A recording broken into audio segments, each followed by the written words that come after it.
Prime Day special number four for photographers, where we try to find deals online. And this is the last day to get the Prime Day deals. And over the last few days, we've gone over many different products. And I've tried to focus on something a little bit different each day. And today I wanted to look at some filters and talk about macro photography a little bit. Because yesterday we talked about outdoorsy type photography and flash diffusers and things. A couple of things came in that I ordered myself. So I want to show you that. It's as if you were in my stream yesterday, I unboxed my new K3. Very confusing camera for me, but uh, it's not about the K3. It's about the flash here on top. This is forget the brand. It's an F2. It's on my deal page. Media F2 or something. This is a great substitute for the OM Systems FLM3 or Olympus FLM3. You know, the little tiny flash that they're not really including anymore with the cameras. And as recently as the OM5 Mark II, it's not even compatible with the FLM3. And the FLM3 uh, basically it drew power from the camera's internal battery, and for whatever reason they decided to stop doing that. So I can't overestimate or underestimate the usefulness of these little flashes, especially for close-up and macro photography, which we'll get into a little bit today. But this flash in particular is special because it comes with own wireless transmitter and receiver right here. So you can take the flash off camera and bring it up close to your subject that you're going to be taking a close-up photography of. And just using it on camera, it has this tilt function too, so you get a little bit softer light. So let me show you this. And then full disclosure, before I go any further, I'm an affiliate for Amazon. I'll earn a commission on any purchases you make in using my affiliate links that I'm going to be sharing today. Also, I'm running this stream ad-free, so we won't get any interruptions, hopefully. And also, so I'm going to be relying on basically affiliate commissions and donations, memberships, all these things to support my live streams this month. And it's all greatly appreciated. Also, your participation, clicking a like, subscribing, all of those things are great ways to support the work that I do here on YouTube. So let me just go to the deal page here. And if you click on my link, robtrek.com/deals, it'll take you to this page here. So I wanted to share with you, this is the flash we're looking at. I ordered it, 2 days ago, I got it today. And yeah, it's the Medialite F2. And this thing is pretty amazing. Uh, I don't have any small webcam here. So, I was tempted to buy it at the full price, $48.99, but then when it went down to $39, I was like, okay, I'm gonna get this. No problem at all. And then let me move my thing over here so I can see the chat. So good to see you, Kevin, Jeff, Marco.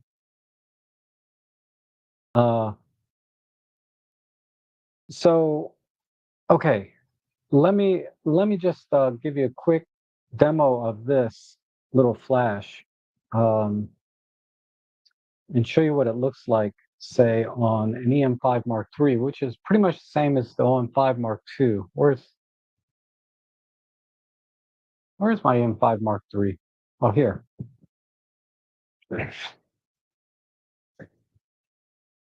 And I'm sorry, I've been streaming all morning, so I'm not prepped for today.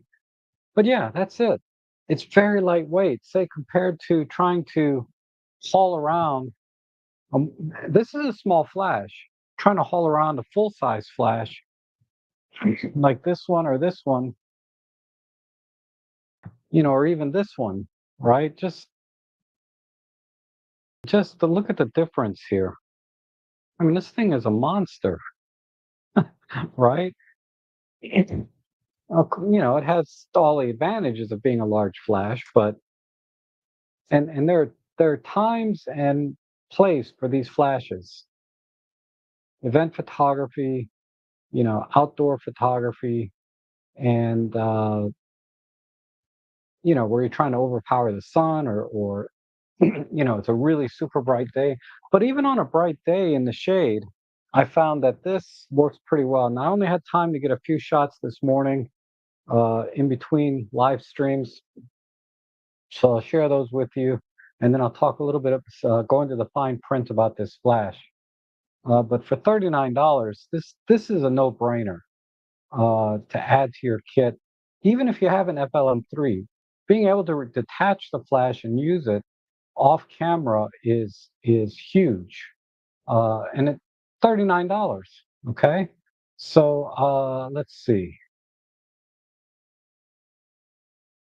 Okay, this is your typical on-camera flash when it's pointing straight forward. Most of the compact flashes you find online between $20 and $50. This is what it's going to look like. Uh, you know, which is fine, right? But in this shot here, all I did was tilt this up. I increased it to full power, tilted it up, and took another picture. And this is what I got. So, let's put these side by side.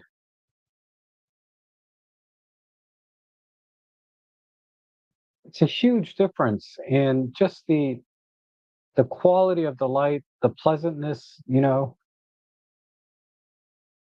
just this is what I mean about being able to bounce the flash, right? Indoors in smaller, like 8-foot ceilings, this is perfect and it provides more than enough light. Let me just take a quick look at my settings there. I was at 1/100th of a second f4, ISO 1600 in that case. Um, blending ambient light together with the flash. So when you start to get really proficient at flash, you can start to blend ambient light with flash to get even more pleasing pictures like I did in that one. Uh, Let me show you another example. This is outside. It's a bright sunny day, but I'm in the shade, right under a tree with no flash. And then when you this is a little flash that I took, uh, with the F2 media. This, just in between streams today. So when we put these side by side, whoops, you can see the huge difference that this makes in your photography. Flash photography makes a huge difference. So when you're outdoors and you're taking pictures, which flash would you rather have? This big honking thing on your camera or this little one? Because most of the time you can kind of get away with this. Honestly, most of the time you can get away with a little flash like this, take pictures of your friends and family. In my case, my family is Ellie, and I don't have to honk around one of these giant flashes. Even the smaller TT350. I love this flash because it's small, but this thing is ginormous next to this little flash, and I don't really need even this much flash. I can get away with this, and this fits in your pocket. But the key thing is it's just attached magnetically to the transmitter. And now you can move this up, move it around, and so it also comes with a quarter 20 adapter, so you can put this on a light stand. I mean, that's getting a little carried away for something like this, right? But this is amazing. This is amazing, and I can't recommend this enough. So let me show you another example. I used it for some macro photography. And if you look down here, you can see I have it sitting right here. just right here. Let me see if I can expand this. Whoops. So you can see it a little better.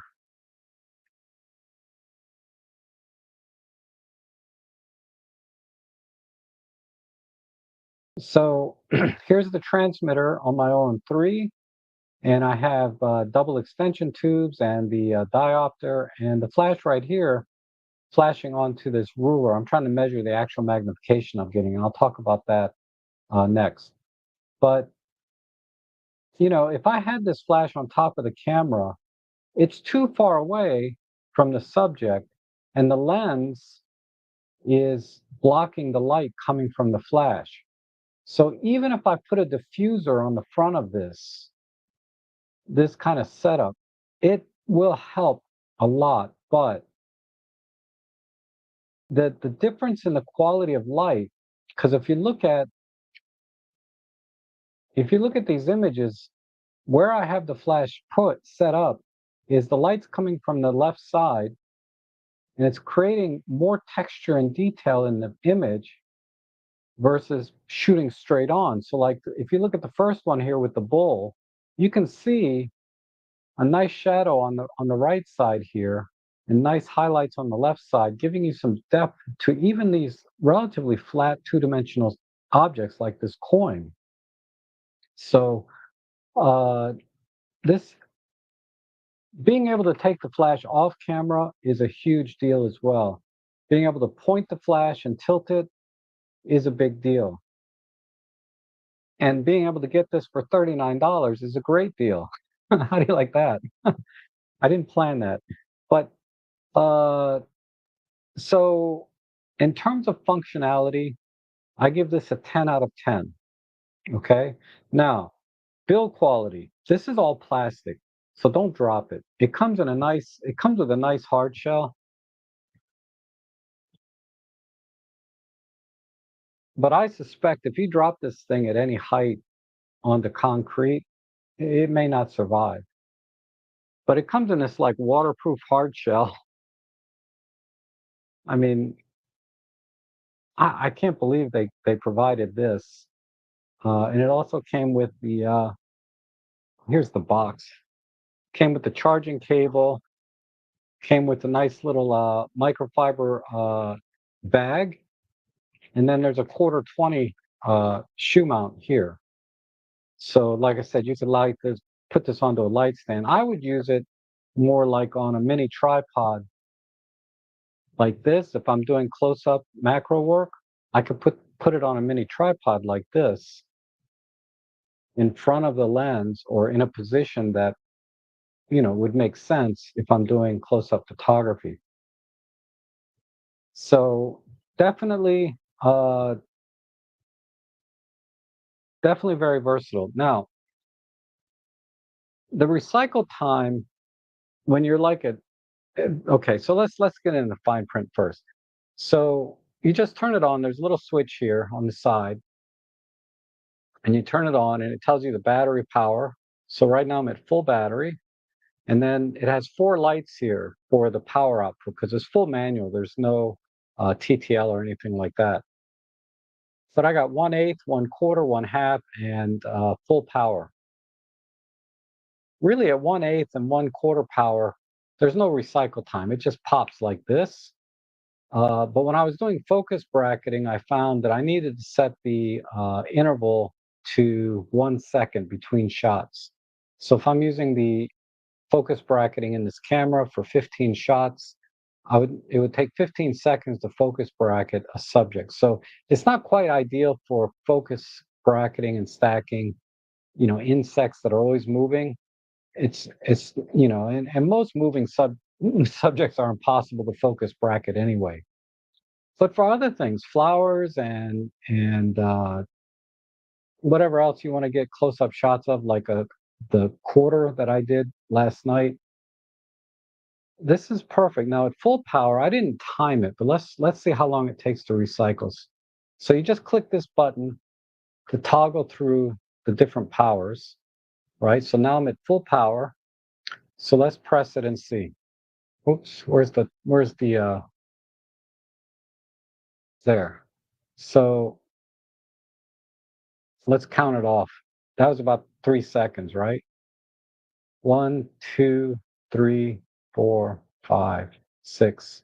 So yeah, about 3 second recycle time at full power. So it's probably 1 or 2 seconds at half power and fractions of a second at 1/8 and 1/4. So it's not a speed demon of a flash. I did notice time to time I got a misfire because it didn't recycle yet, but I'm used to using, these guys here, right, that have no recycle time, basically. Uh, so there's that. Uh, and then functionally, the transmitter doesn't have to be on when you're using the flash directly, but you would turn the flash on and it automatically pairs with the flash.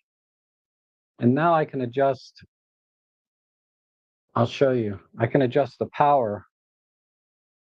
Let's see. I can adjust the power from the trigger directly. And then this is the pairing button. I think this is the test button. Yeah. So that's the test button in the middle. So you have full control of the flash directly from the transmitter as well. No brainer. Even if you have an FLM3, I recommend getting this. Uh, if you have no flash at all or a pop-up flash on your camera, this is a great little flash, and it'll provide plenty of light in the shade outdoors. If it's towards the evening and twilight, yeah, more than enough light. Just be wary that this bounce part here is not going to work outside, okay? Because what's it going to bounce off of? The sky, right, or the cloud? It doesn't make any sense. But it does a really nice job, and I'm really impressed with this. But like I said, it's very lightweight. It doesn't weigh anything. I didn't weigh it, but it weighs nothing, okay, because it's all plastic, and that's why I said don't drop it. So definitely get this. Now let me check the chat. I see Marcos here. Good to see you. Uh, I ordered that flash as well. Yeah, that flash is amazing, Marco. It's awesome. It'll be great on your own 5 Mark II, definitely. And Eric, hey Eric, how are you? Speaking of macro, Ricoh GR3X and even the Leica both have macro modes, but are garbage compared to the OM1. Yeah, the macro modes and the focus bracketing modes and other camera systems suck, save for Panasonic. Panasonic is the closest thing to the OM systems, but nothing beats OM systems for close-up macro stacking. Okay. Um, but yeah, I agree 100%. And let's see. Hey, Rob, got some flash delivered yesterday. Not tested it yet. Oh, so you ordered it too. Good. I did see a couple of these flashes on order yesterday. You guys are going to be more than happy. It was probably you and Marco, the two that I sold. Uh, and let's see. I made $1.60 off 2 sales. So that's awesome. That's more than I make on a stream typically. So, like I said, when you order through my affiliate links, every little bit helps.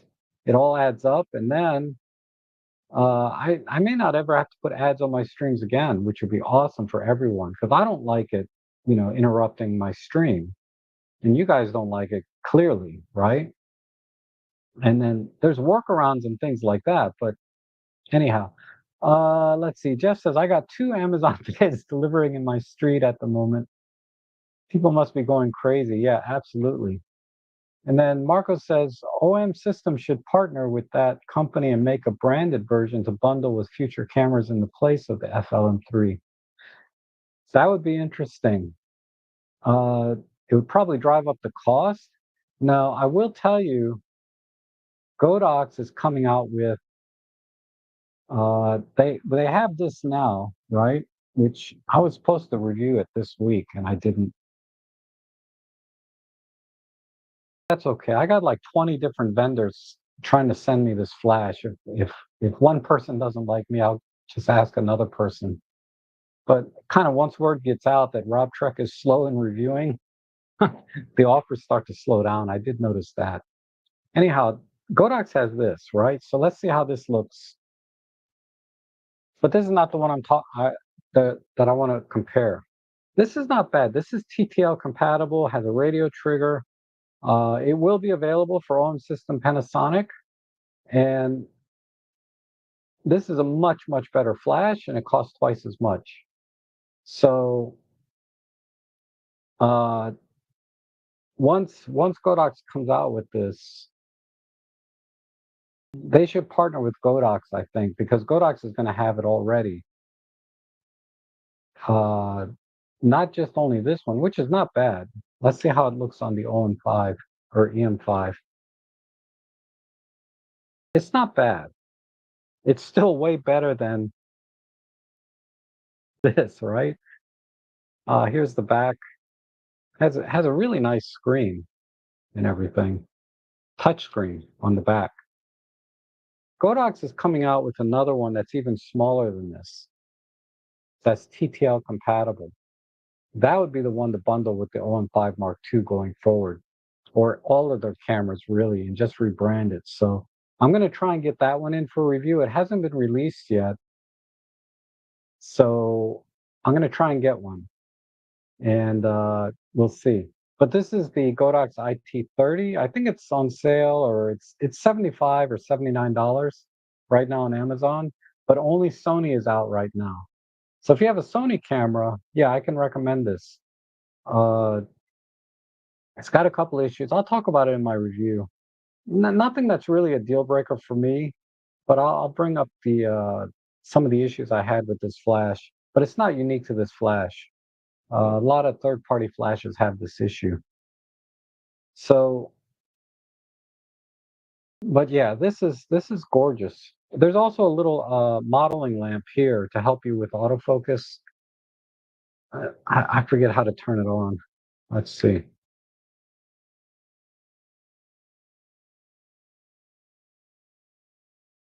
There's a way to turn this on. My dying eyes, I can't see. I'll figure it out later. But I turned this on before. I don't know why.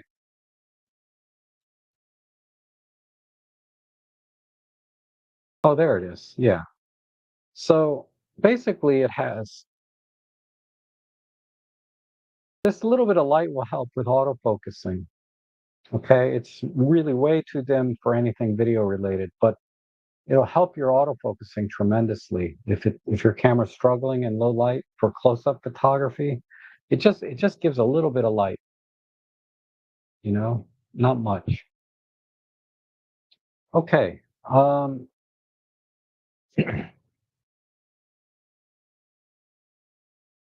That's that. So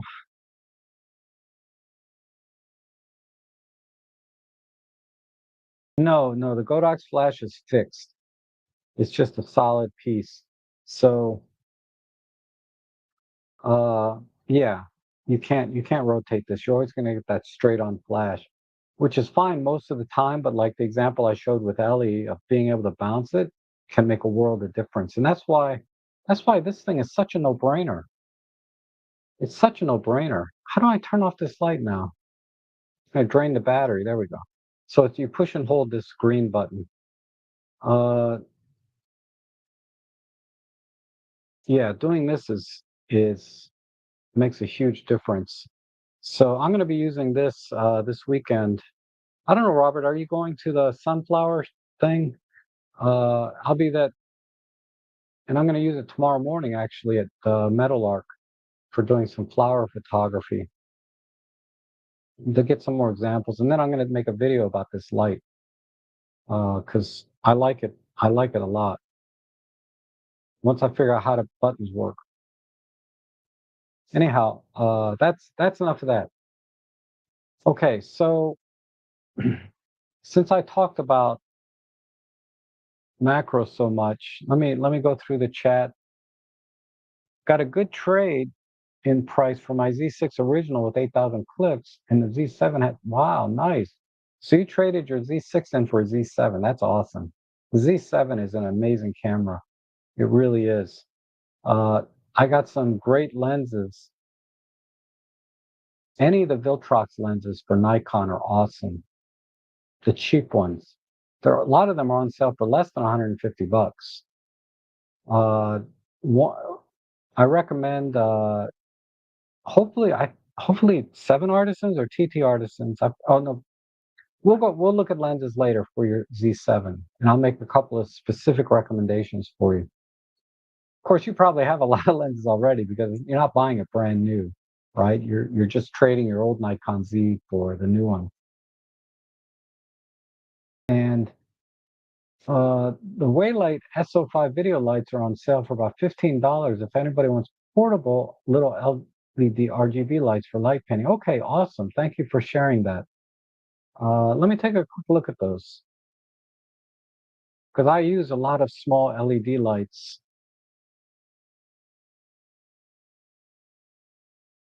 So we're looking at these. Right now I'm showing 15. Here, I think, yeah, here's one for $15.99.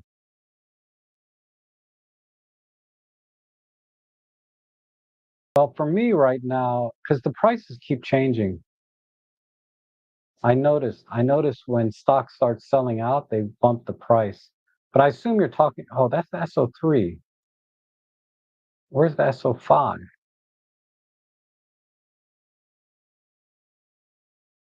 This is the this is the SO5, $28. So I'm not seeing 15. But let me see, are these 20 watt? How many watt output is this? 26 light effects, 2000 milliamp battery, and 5 watt power. Okay, yeah, they got to be 5 watts at this price. 5 watts is pretty dim, so you're not going to use this for like a video light to illuminate a scene. But for light painting and close-up photography, like macro photography, the 5 watts is more than enough. So, and the fact that it's RGB, makes it ideal for light painting. I've done a lot of things with similar lights, but not this one specifically. So thanks for sharing that. Unfortunately, it's not $15 anymore. Okay, let me go back up to the top. Let me talk about these filters real quick. This is the Green L brand. This is the KNF Concept brand. I have it here twice for 62 millimeters. But if you click on the link, they'll have all the different filter sizes that you need, right? And they're all on sale. The Starlight filter, this is a fun filter to have. I only have one really decent example to show you, but I have a couple examples I can show you. I love the starlight effect for shots like this where you have a lot of speculars. For $16, I would just get it and you'll have a lot of fun with it. Um, it's gonna mess up your absolute clinical sharpness, okay? But not that much, right? You're using this lens for fun and for effect. And then where's another good example? Here's an example. I combined a couple of filters, but you can see the starlight effect on these two lights here, which I love. This other effect here is the swirly bokeh lens. So I wanted to talk about swirly bokeh a little bit too. This swirly bokeh lens, which is this lens here, this is a really cool lens. Uh, when you have a lot of individual speculars, you get the streaks like this. If your background doesn't have speculars, you get a more of a smooth, swirly effect, like the example that they gave on the sale page. Like this one, it's a little bit smoother down here because there's not quite as many speculars, but these two specular lights created these very strong rings. Here's another one, all the strong rings. Lots of speculars here. This one I tried to combine uh, a zoom, like zooming in and out while I'm taking the picture, and using this filter just for fun, right? This is a straight out of camera JPEG with some, I think I used pop art filter or something, but you know, this is another swirly effect. It's great for fireworks. The fireworks here are creating all of these streaks up here. Again, all of these lights from the city is causing all of these streaks up here. And this is a video just to give you some idea. I got to mute this somehow.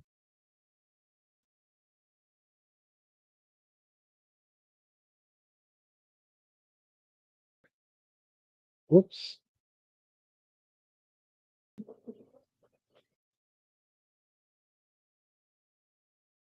But yeah, it's pretty cool. And that's going up to the MGM.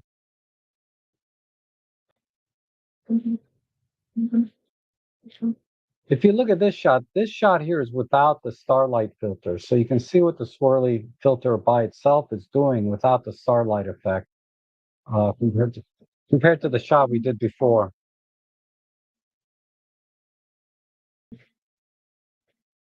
So, you know, if you want to have some fun, this is a great filter. The examples they give here, this is pretty accurate what they're showing when there's not like speculars. The swirly part is very smooth. Um, I just don't have an example because I'm not really a portrait guy.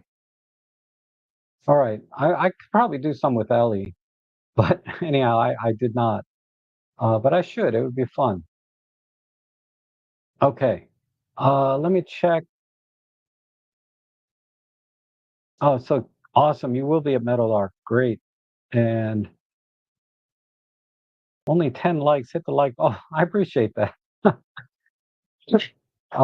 So, well, it's probably only 10 people here.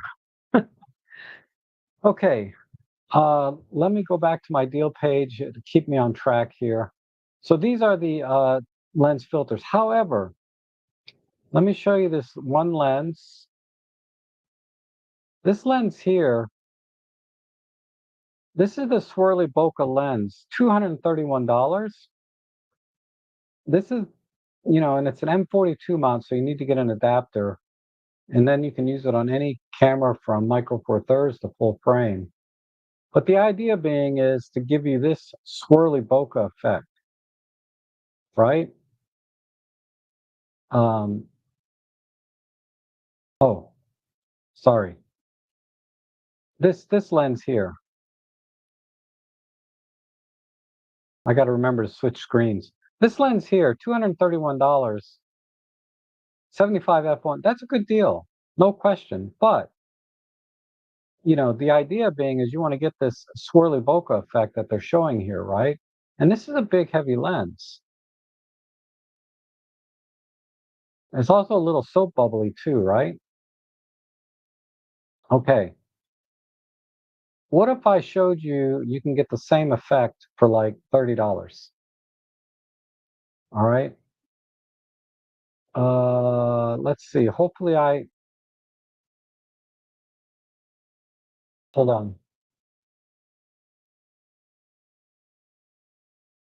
Why am I 1 second?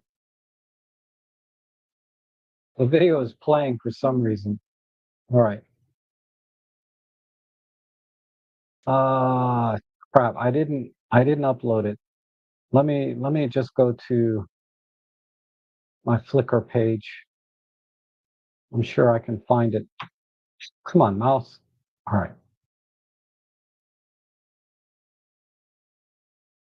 I have a new mouse coming in because my mouse is getting old. The mouse that I have is at least 10 years old. It's probably 15 years old.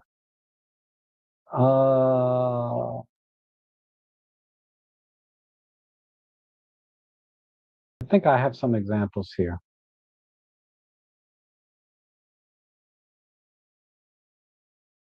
Hopefully, yeah. That's pretty close. If I had some speculars back here, you would probably see some soap bubble effect. There's a little bit of a soap bubble effect, but the speculars aren't that strong in this picture. There's that one. There's this one. And this one you can see the swirly bokeh. What album is this in? Let me go to this album. Maybe there's some more examples in here.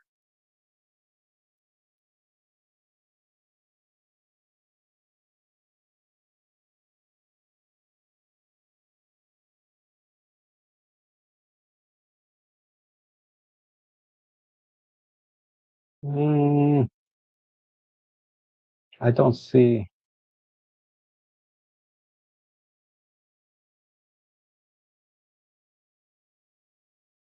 What was this? This was no, that's I'm sorry. I just did not have time to prep for this particular lens.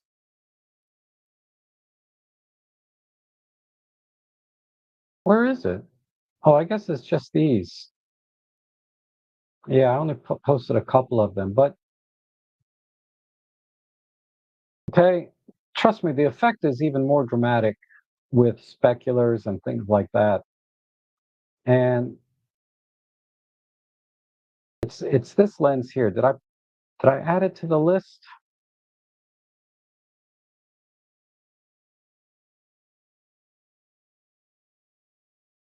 This one. This comes with the micro four thirds lens adapter. This lens here, 25 millimeter f 1.4. Yeah, you're gonna have to wait a couple of weeks to get it. There's a 99-cent delivery fee. I guess it's coming from China, but I believe on Amazon the price you pay is the price you pay. There's no tariffs or anything. It's all built in. This lens is really small too. I have it in my cabinet, kind of buried in the back. I haven't used it in a while.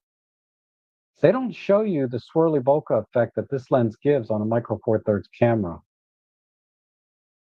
They're trying to show you the shallow depth of field that you get, but you do get a soap bubble effect. There's some example in here, and you get that swirly bokeh effect. So if you just want a swirly bokeh effect, you don't need to spend 200, you don't need to spend 10 times as much. You can get this lens. Okay, it's really close. It's not going to be as sharp. Okay, it is a little bit soft, wide open, all of that, but you know, maybe you don't want to spend 220 some dollars or 250 bucks for a lens you're only going to use a few times. You know, $22 is a lot easier to swallow, right? Right. Hopefully you guys saw that. I hope you guys saw all of that. So yeah, this lens here, it's on my deal page, $22, no brainer to me. Buy this instead of the other one that's 230 some dollars. Even though the other one is going to be sharper and give you better images, you're jacking up the image anyway with swirly bokeh. So why spend so much, right? Just get this guy. Whoops. Why? Why? Okay, there we go. All right, back to my deal page. There's another lens that I like. Where is it?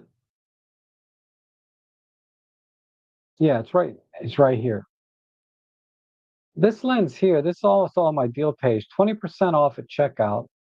Maybe. You can't always trust this particular statement. But this lens also gives you a swirly bokeh effect, not quite as strong as the 25 millimeter.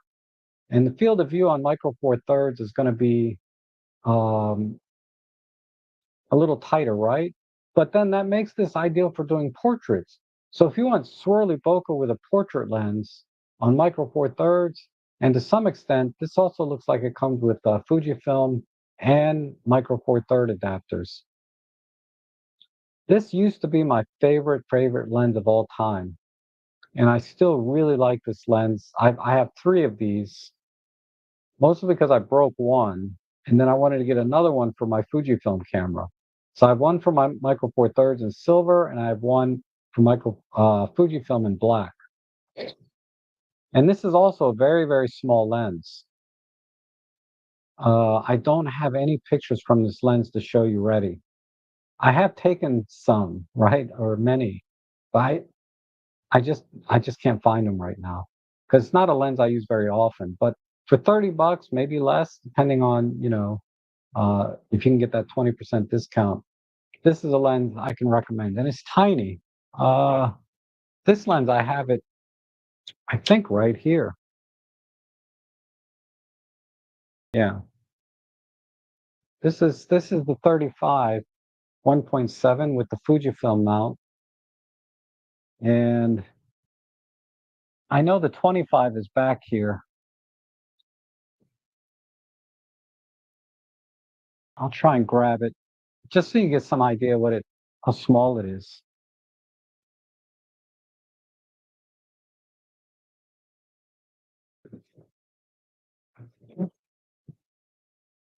This is my silver one that I use for Micro Four Thirds. So two of them are still, and I bought a lens hood for. You don't really need this, but that's the silver one. That's the this is with the CCTV mount for Micro Four Thirds. But you can just buy one lens because it comes with both adapters for Fuji and Micro Four Thirds. So there's that, and then I can tell you a lens not to buy while we're at it. Oh, there it is. The lens you should not buy, that's going to be buried way in the back here. Oh, in fact, yeah, here it is. This is a 50 millimeter f1.4 CCTV lens, or 1.7, 50 millimeter. This is crap. The image quality is terrible. I mean, it's not really that much better than, that much worse than the other ones. The other ones aren't great either, but this is really bad, and you don't get any swirly bokeh effect. The field of view is just too tight, so I don't recommend this one. To be fair, I haven't tried it on my Fujifilm or full frame camera, but I don't have any adapters for those. Or I don't have an adapter for full frame. But here's the 25 millimeter CCTV lens, and if I drop this on my OM5 or EM5,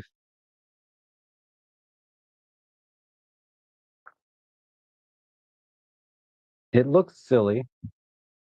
It looks silly, right? Because I got the silver adapter here. But yeah, it's tiny. Now the M5 looks huge, like looks like a giant camera, but it's not. It's just this lens is really, really tiny. And then if I want to put the 35 millimeter, another great lens with swirly bokeh, and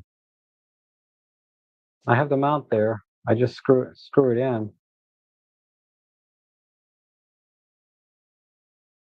and you have to be careful. Don't just buy any screw-in lens. Some of them screw in so far they hit your sensor. So just so don't. I'm not recommending screw-in lenses in general, unless you know it's not going to scratch your sensor or break your shutter. Like maybe it's not hitting the sensor, but when you close the shutter, you break your shutter. But that's not the case with this one. But that gives you an idea. This looks great on the Pen F. Uh, it looks weird on a black camera, but I bought silver because I used to use this a lot on my Pen F. It's a 35 1.7 or 1.6. And this lens is on sale, yeah, $30. And it says it says M43 and FX, so it looks like It looks like this one, because mine came with both mounts.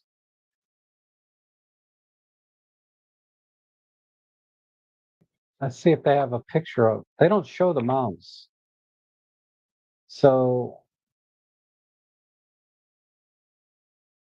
the bayonet designed for cameras such as Micro Four Thirds.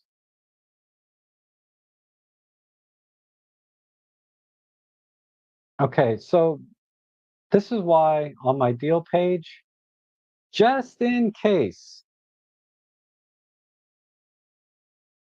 there's the Micro Four Thirds adapter separately, just in case when you order it, it didn't come with it.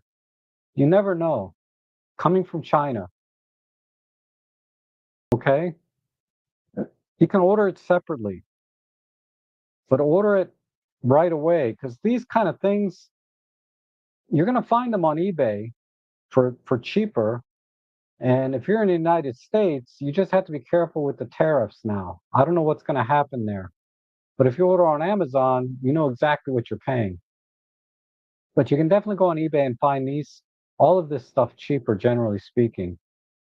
But it's going to be coming directly from China. So that's why I put this together with this and this. This one looks like it comes with it because they're showing a picture of it right there. But this one didn't show a picture. It just says it'll work with 4/3 and Fujifilm, but that doesn't mean it comes with the adapter to make it work. But that's why I put it there. So just in case. Uh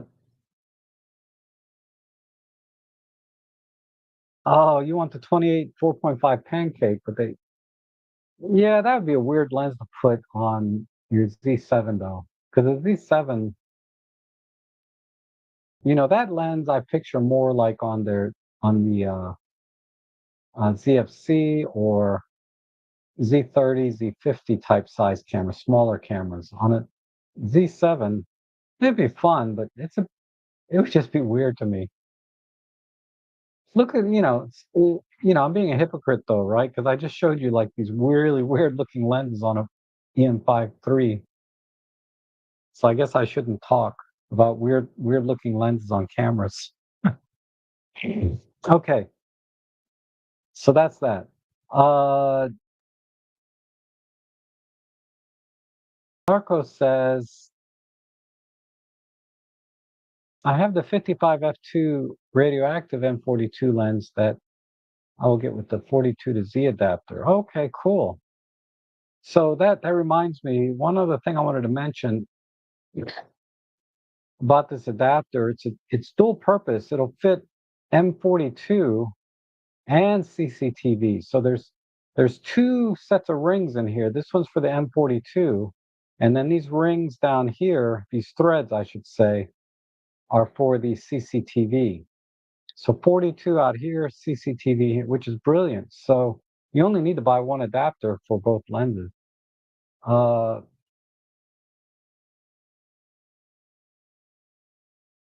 so that's that. So that's all the filters, the lenses. All right, let's get into macro just a little bit. Um,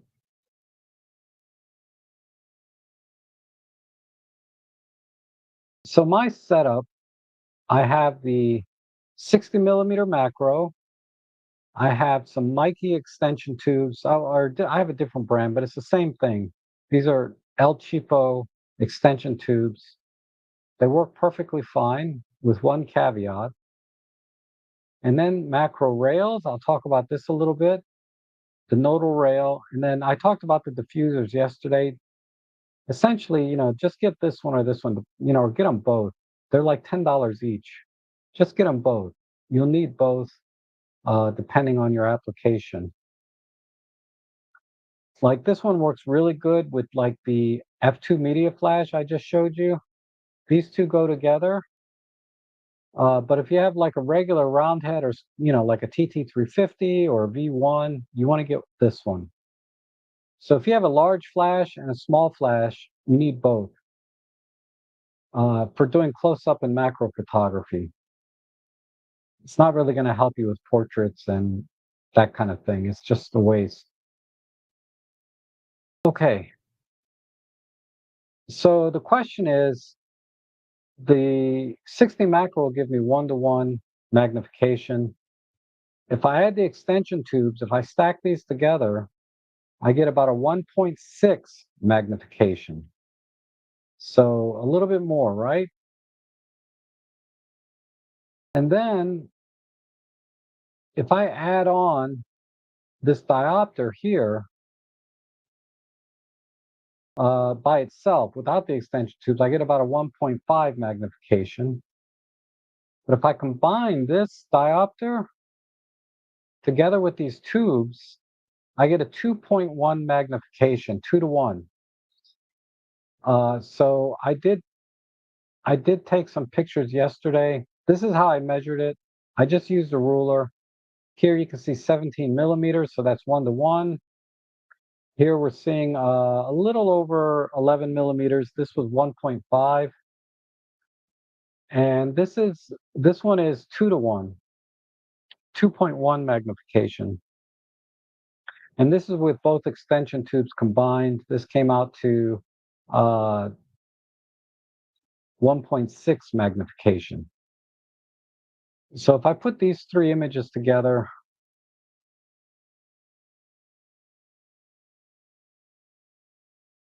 this is the 2-to-1 magnification. This is about 1.5.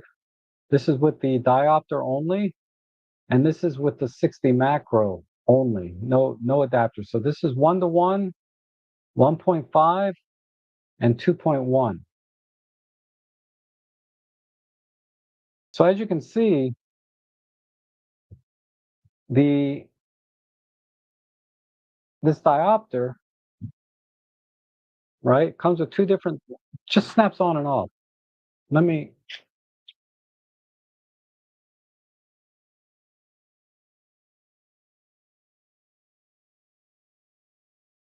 this is with the, oh man, I don't want to break my battery door. Where'd my memory card go? It should be right there. Well, anyway, whether you use these two combined, this is $26, right? To get the extension tubes, you get a 1.6 magnification. Or if you use this by itself, you get a 1.5 magnification. I prefer, if you had to pick one, I would get this one. It's so much easier because this one, if you want to use your lens, because you lose infinity focus either way, you have to take the lens off, you have to take the extension tubes off, and then you put your lens back on. Now you're back to using your 60 macro normally, right? But with this, I can just keep this in my pocket.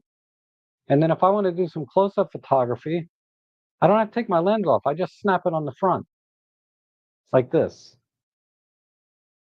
And then when I'm done, I snap it off and put it back in my pocket like that, right?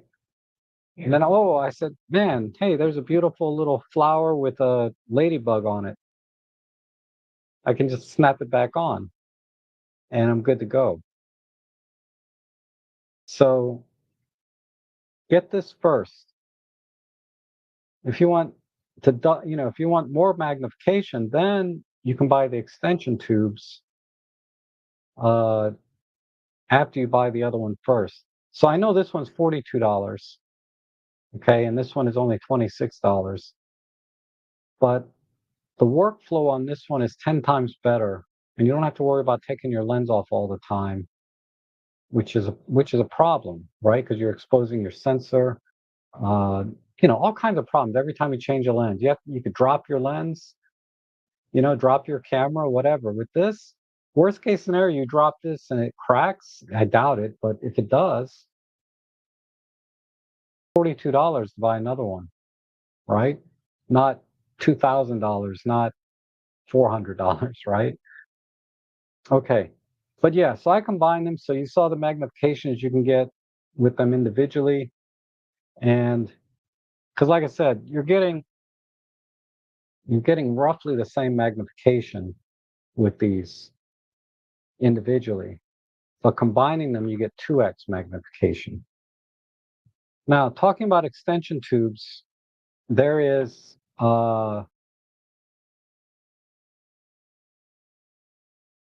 can't wait for my new mouse to come in.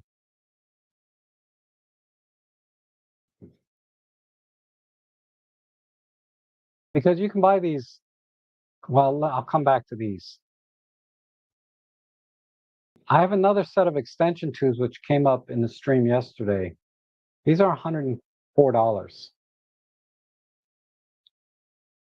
Okay, the construction on these are all metal. All right. These extension tubes, yeah, we have a metal lens mount. Oh, actually, this one is plastic. Wait, yeah, it's plastic. The Mikeys have a metal ring, but the inside is all plastic. And I've broken the ones with the metal lens mount. That's why I have these now, because I had to buy them again, and these were the cheapest ones. But yeah, inside is all plastic, and I broke it. I think I only paid $15 for these, but I couldn't find them. These are Vokings. Uh, but the ones I have on my deal page are Mikeys, which are 26, unfortunately. But prices have gone up everywhere. But 26 is a good deal. It's a fair deal, and it's a metal ring mount. But this one here is metal inside and out. But more importantly is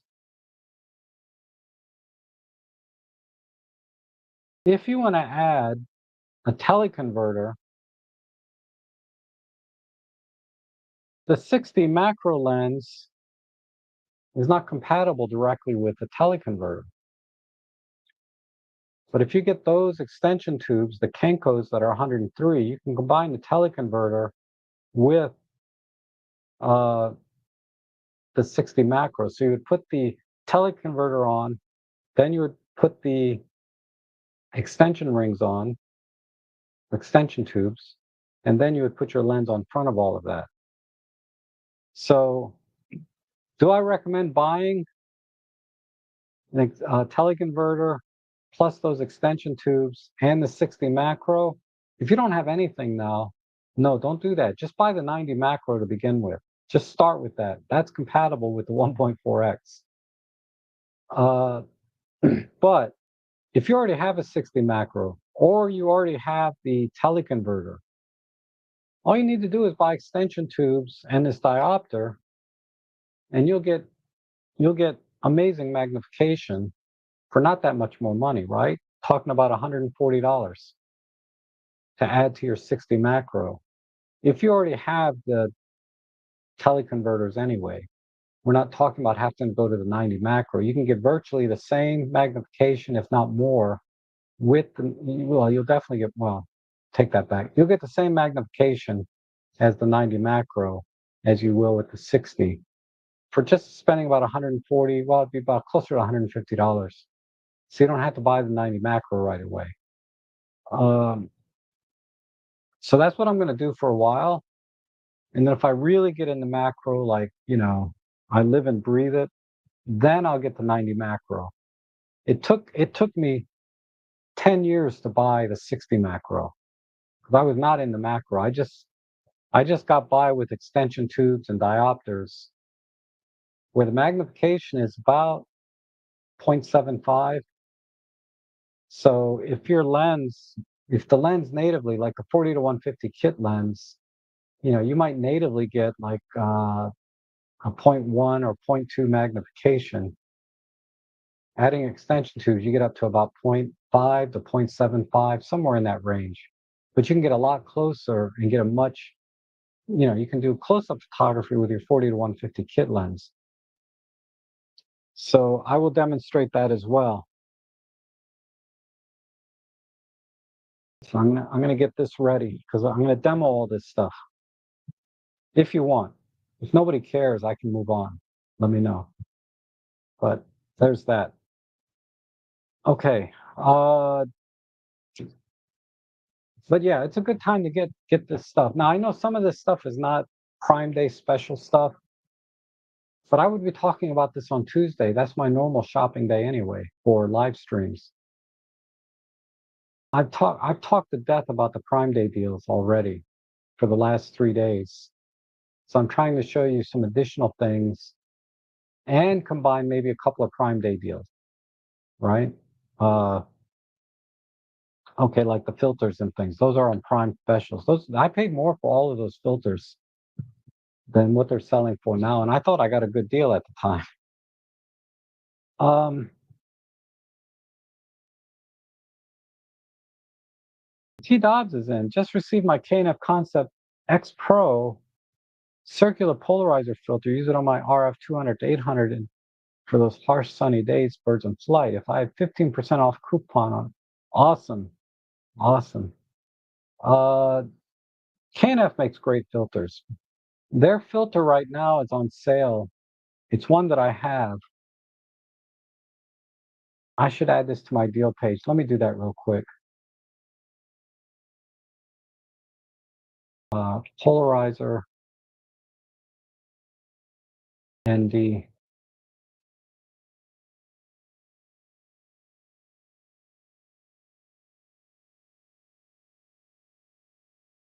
The 58 millimeter is on sale. A lot of them are on sale. Sorry. So the 58 millimeter is perfect for like the called the 45 f4 Pro, the 75 f1.8, the 40 to 150 kit lens, uh, and a few other micro four third lenses. 58 millimeter is a good size. I prefer the 62 because I use it a lot on my 12 to 40 f2.8 Pro. So that's the filter size that I got. But this is the one that's on sale is still good for a lot of people, other than myself, because I don't have the 12 to 45 f4 Pro. I have the 12 to 40. But this would be a great filter to add. I did a review online about this filter. It's awesome. It's awesome. Image quality, flexibility of being able to do polarizer and or variable ND at the same time. Now you might be thinking that this is for like videographers mostly. That's not true. This is for doing flash photography when you don't want to use high-speed sync. And I prefer not to use high-speed sync personally. But this will really expand your flash photography on bright, harsh days. And because when I take a picture of a subject, typically I like the background to be a little darker than the foreground. And that's very hard to do without a variable ND filter like this.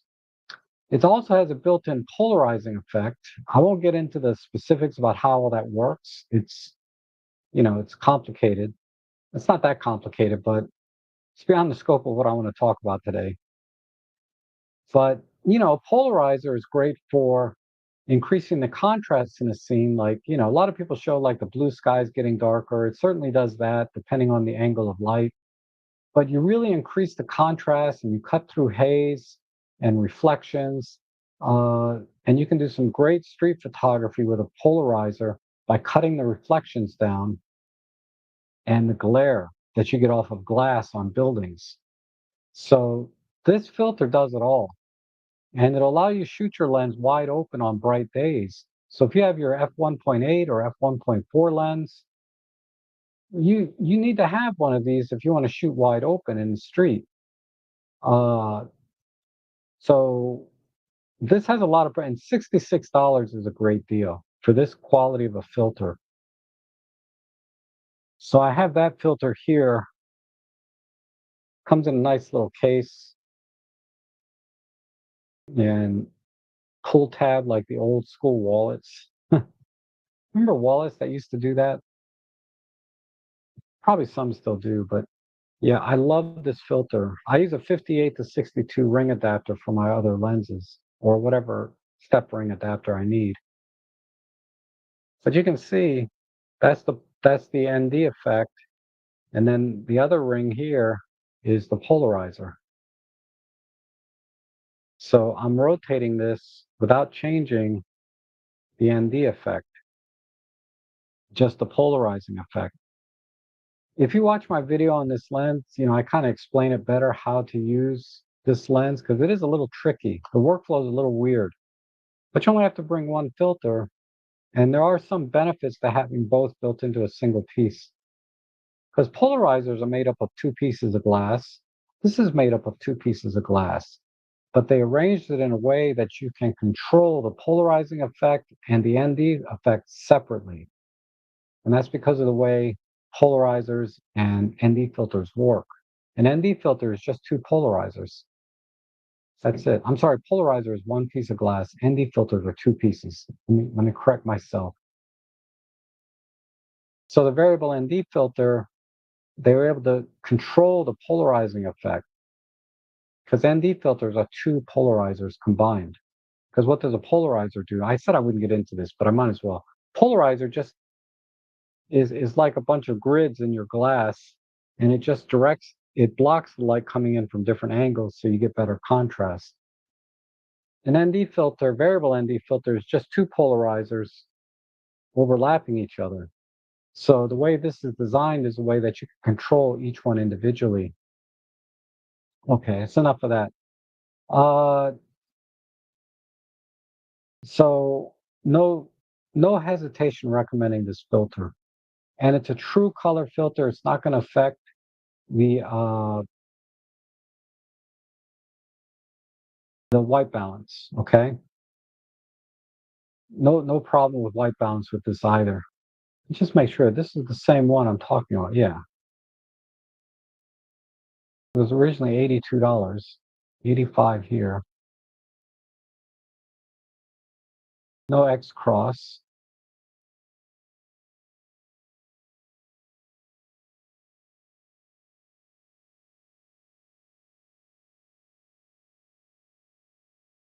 I didn't see any shift in color, but they're not saying it here. There's always going to be some shift in color. It's unavoidable because of the nature of polarizers and ND filters. Because it's blocking some wavelengths of light, you're blocking some wavelengths of color, right? So no matter what you do, there's always going to be a minor color shift to some of these filters. Some are worse than others. This one is minimal, very minimal shift in color. All right.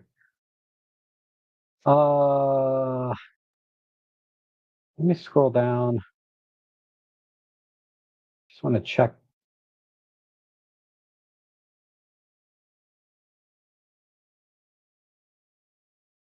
All right. I got to scratch that. That one is going to have a serious color shift. My bad. I'm going to delete this from my deal page. Don't get this one. If you added it to your cart, just delete it. I This is what I mean when I'm kind of rushing in between streams. This is the one you want. And the 62 is on sale and the 58. But see, this one says specifically true color. Wait, this is not polarizer. Oh, crap. Hold on.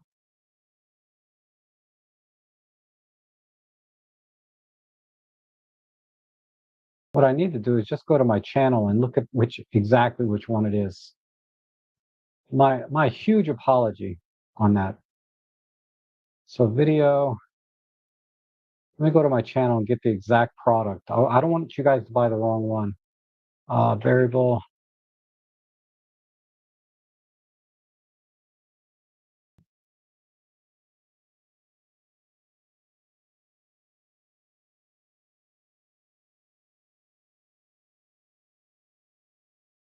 Why doesn't it pull up? Filter.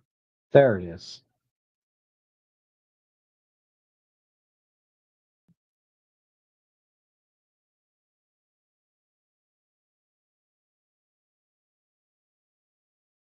Okay, now this makes sense. Wow, it's even cheaper. It has a bigger discount. All right, so this is the one you want. Absolutely. I'm going to add this to my list. Now it's ready. and it's 20% off, so it's a good deal. Because this filter never goes on sale. Never goes on sale. It's this one. True color, ND filter, and CPL. The 62 millimeters is $70. So is the 58, the 55, and then it kind of goes down from there, up and down. So get the filter that fits your particular camera. I'm sorry, lens, and you will be one happy camper. And this is my video, by the way. Let me get the link. This is a great video.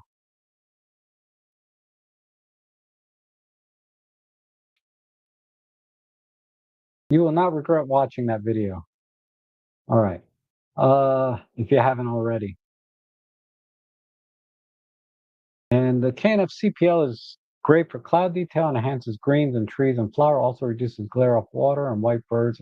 Yeah, everything, everything. Polarizer is mandatory if you're into photography. That's why I always push filters in every week in my shopping live streams. Filters, filters, filters. Okay? I know there's videos out there that say you don't need filters. BS. I call BS. I thought I heard thunder, but it's just the trash cans rolling. So, yeah, I call BS. Polarizers, ND filters, indispensable as a photographer. Landscape, just like T. Dodd said, birding, whatever, whatever. Get a filter. You'll thank me later. Okay. Um,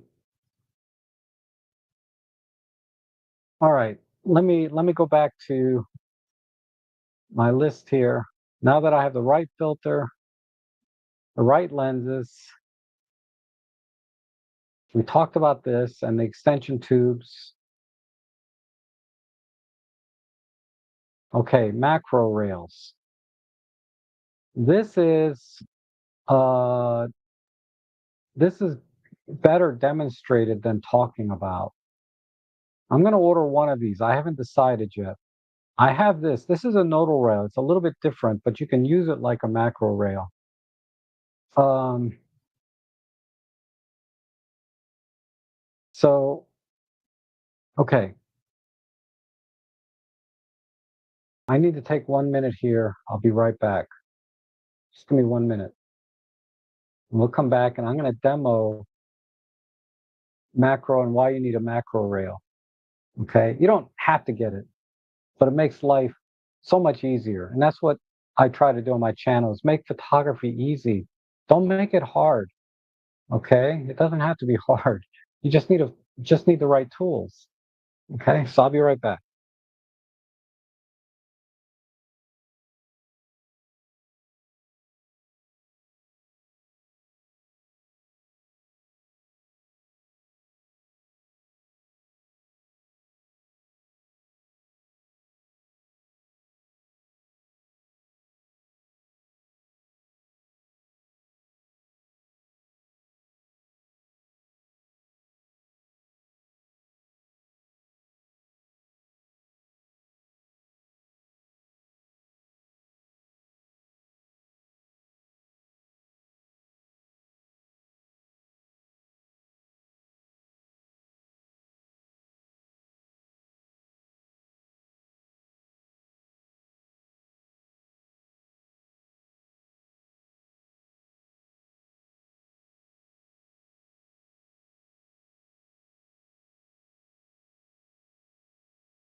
Okay, I'm back. Do I got audio? All right, good. Let me move the mic up a little bit. I have it stand under my shirt. Um, so there's a comment here about my Amazon deals link is not working. So let me just type it in.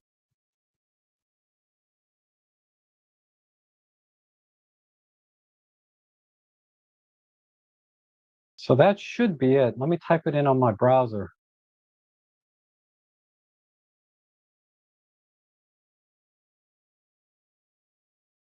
Yeah, it's working for me anyway.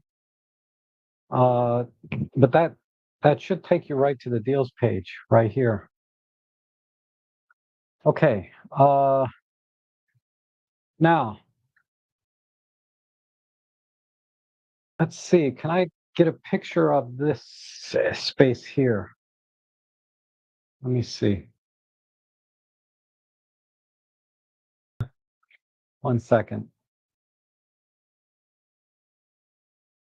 Kind of. So this is not the best angle, but here's my nodal rail.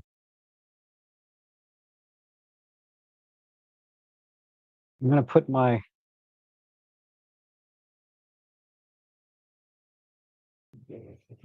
little camera on here. Plug in the USB or HDMI. Turn that on.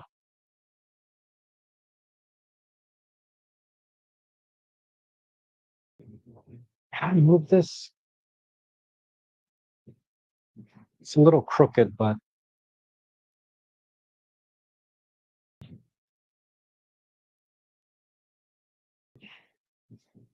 all right, let's see. Okay, good. So we're in manual mode, 1/100th,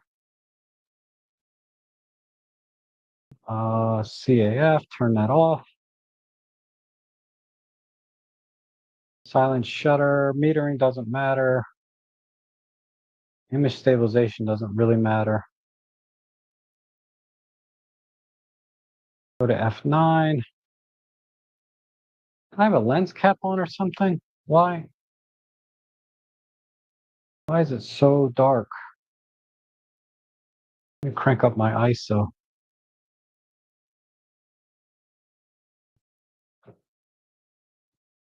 Okay, something's not right. It's just that dark in here. Okay, that's the problem. I gotta find my memory card. What happened? I just had it here. Is it this one? Oh, no, that's not it. Seriously, you're gonna make me use my ghetto memory card? All right, we'll get there, guys.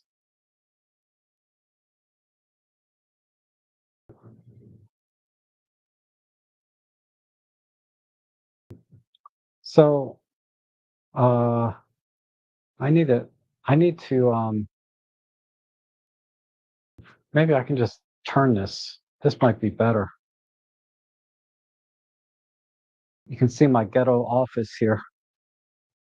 So here's what I'm gonna take a picture of. 60 macro OM3, and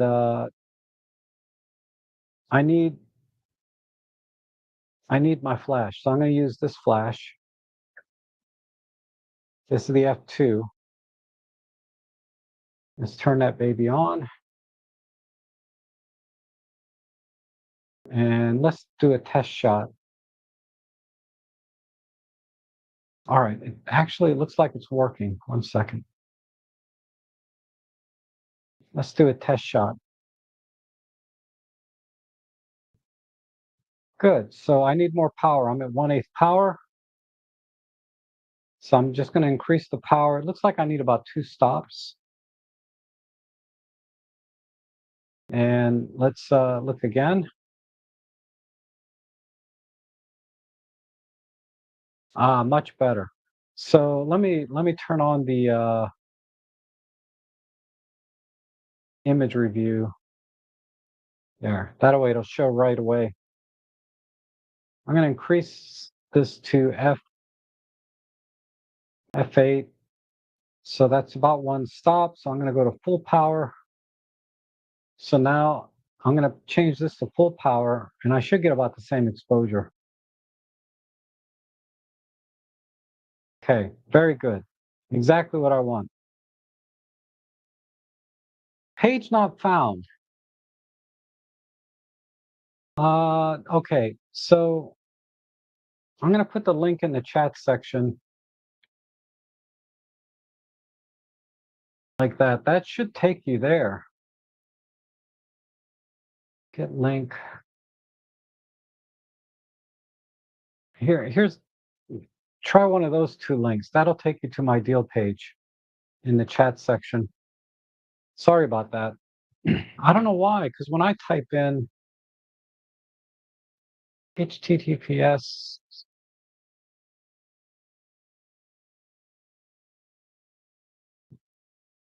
unless I typed it in wrong in the video description, that could be possible.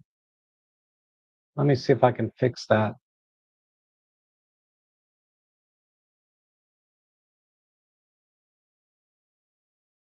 Proptrek.com/deals.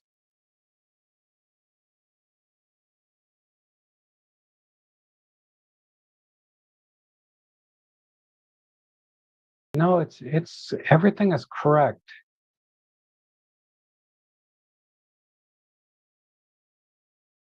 Well, it is what it is. Okay, back to this. So what I'm going to do is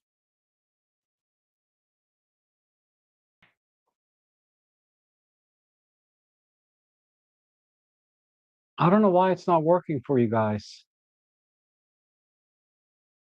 And I'll talk about the NISI macro rail, because it's the same price as the one I have on my deal page. But let me set the lens to 1:1. So I guess you guys might want to watch. Whoops.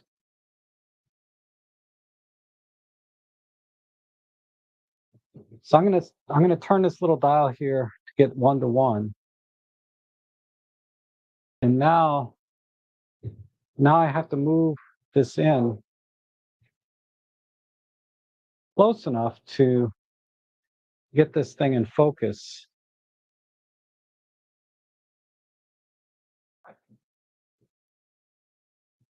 All right, so now I'm at 1:1.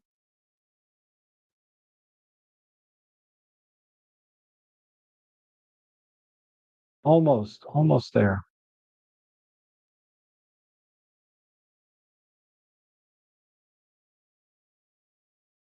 All right, close enough. So let me focus. Let me set my focus point down here.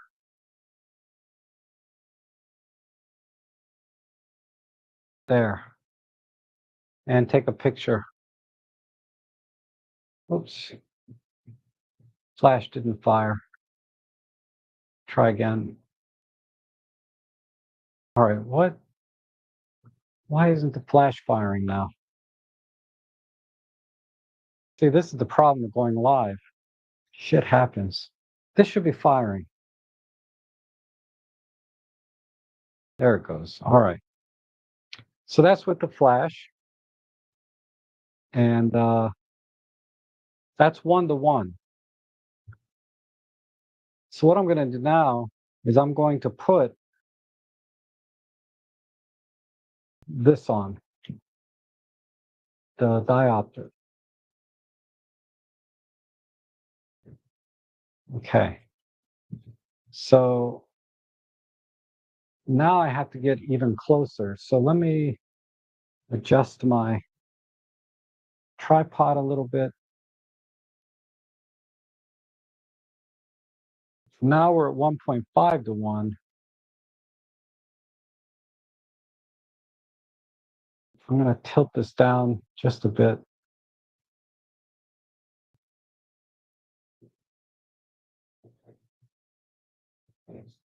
and then move this.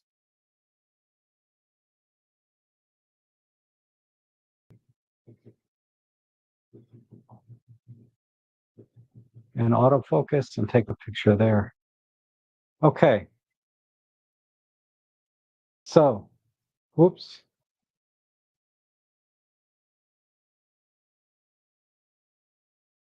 So this is where I'm running into a problem. Now the lens is longer the than the flash. The flash can't reach over the front of this element, right?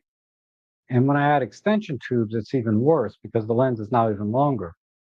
So my solution was originally to put a diffuser on the front to help bring some of the light, but the light is a little bit uneven.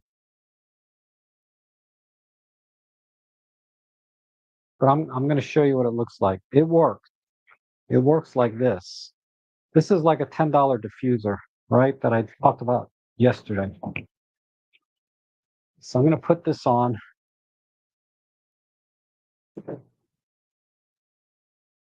Like so.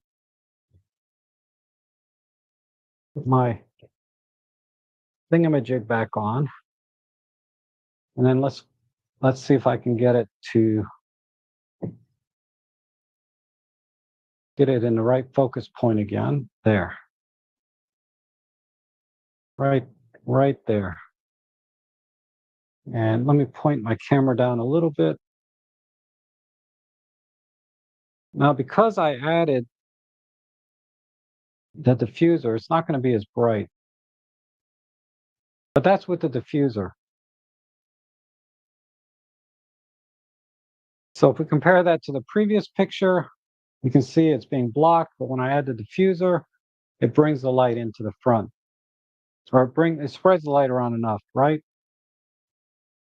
Because what's the diffuser doing is bringing the light in front of the lens, and then it's spreading it out nice and even.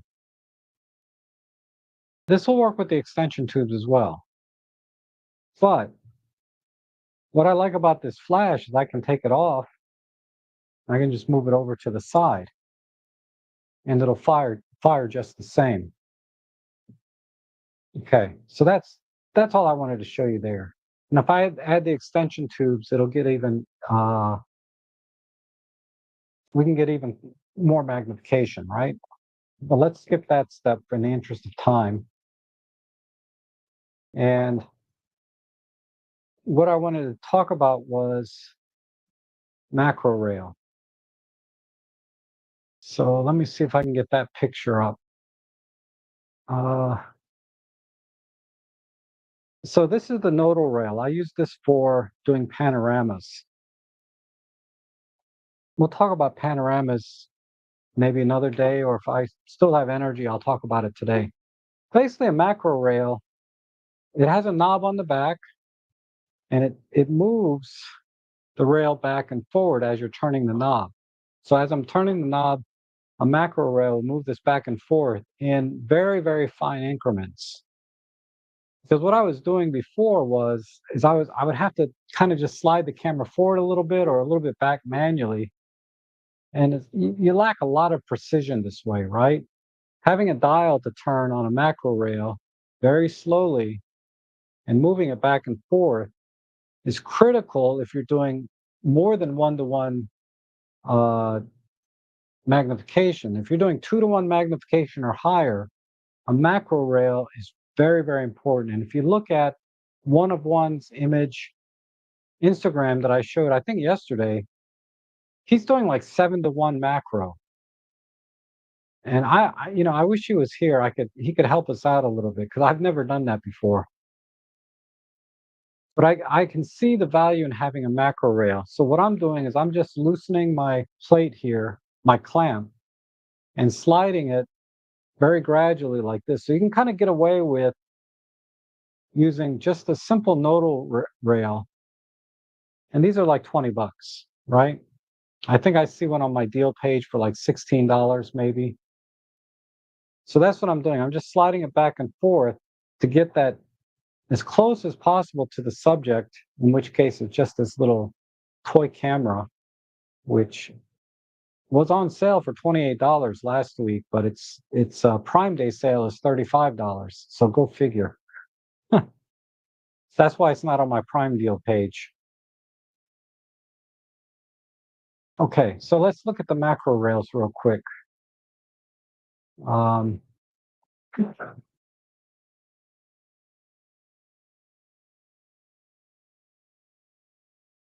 oh, I have the NISI here on my page. So T Dobbs is saying this. I'm showing the 180S. I think you can get away with a 180. We're talking about the overall length of the rail. uh, Longer with a quick release button to allow you to bypass the worm gear. Oh, okay, yeah, that is significant. So what he's talking about is if you want to quickly move the camera back and forth, in large leaps, there's a quick release so that you can just slide this. You can slide this top part quickly to the front or the back of the rail. This one's a lot cheaper though, right? It's $60 more. So here you see the little push button. I think if you're doing macro all the time, then you'll want to get the 200S. But if you want to save $60, this one is just as good. I have some cheaper ones here. Here's one from Photo Pro. Okay. And then this one here is from, I don't know, Cool in the Gang. you know, and one more. I'm thinking about getting this one just to try. And then, of course, here's the macro nodal slide. I think you should get a nodal slider if you like doing panoramas. So let me talk about the differences as I see it without having any experience really using any of these things. I'm going to move my camera back. It's going to be all crooked. Anyhow,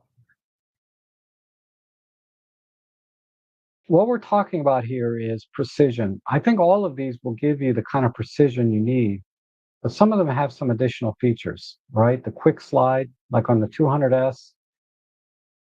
Also, let me go back to the page. You'll notice the difference between these two. This one has little feet on the bottom,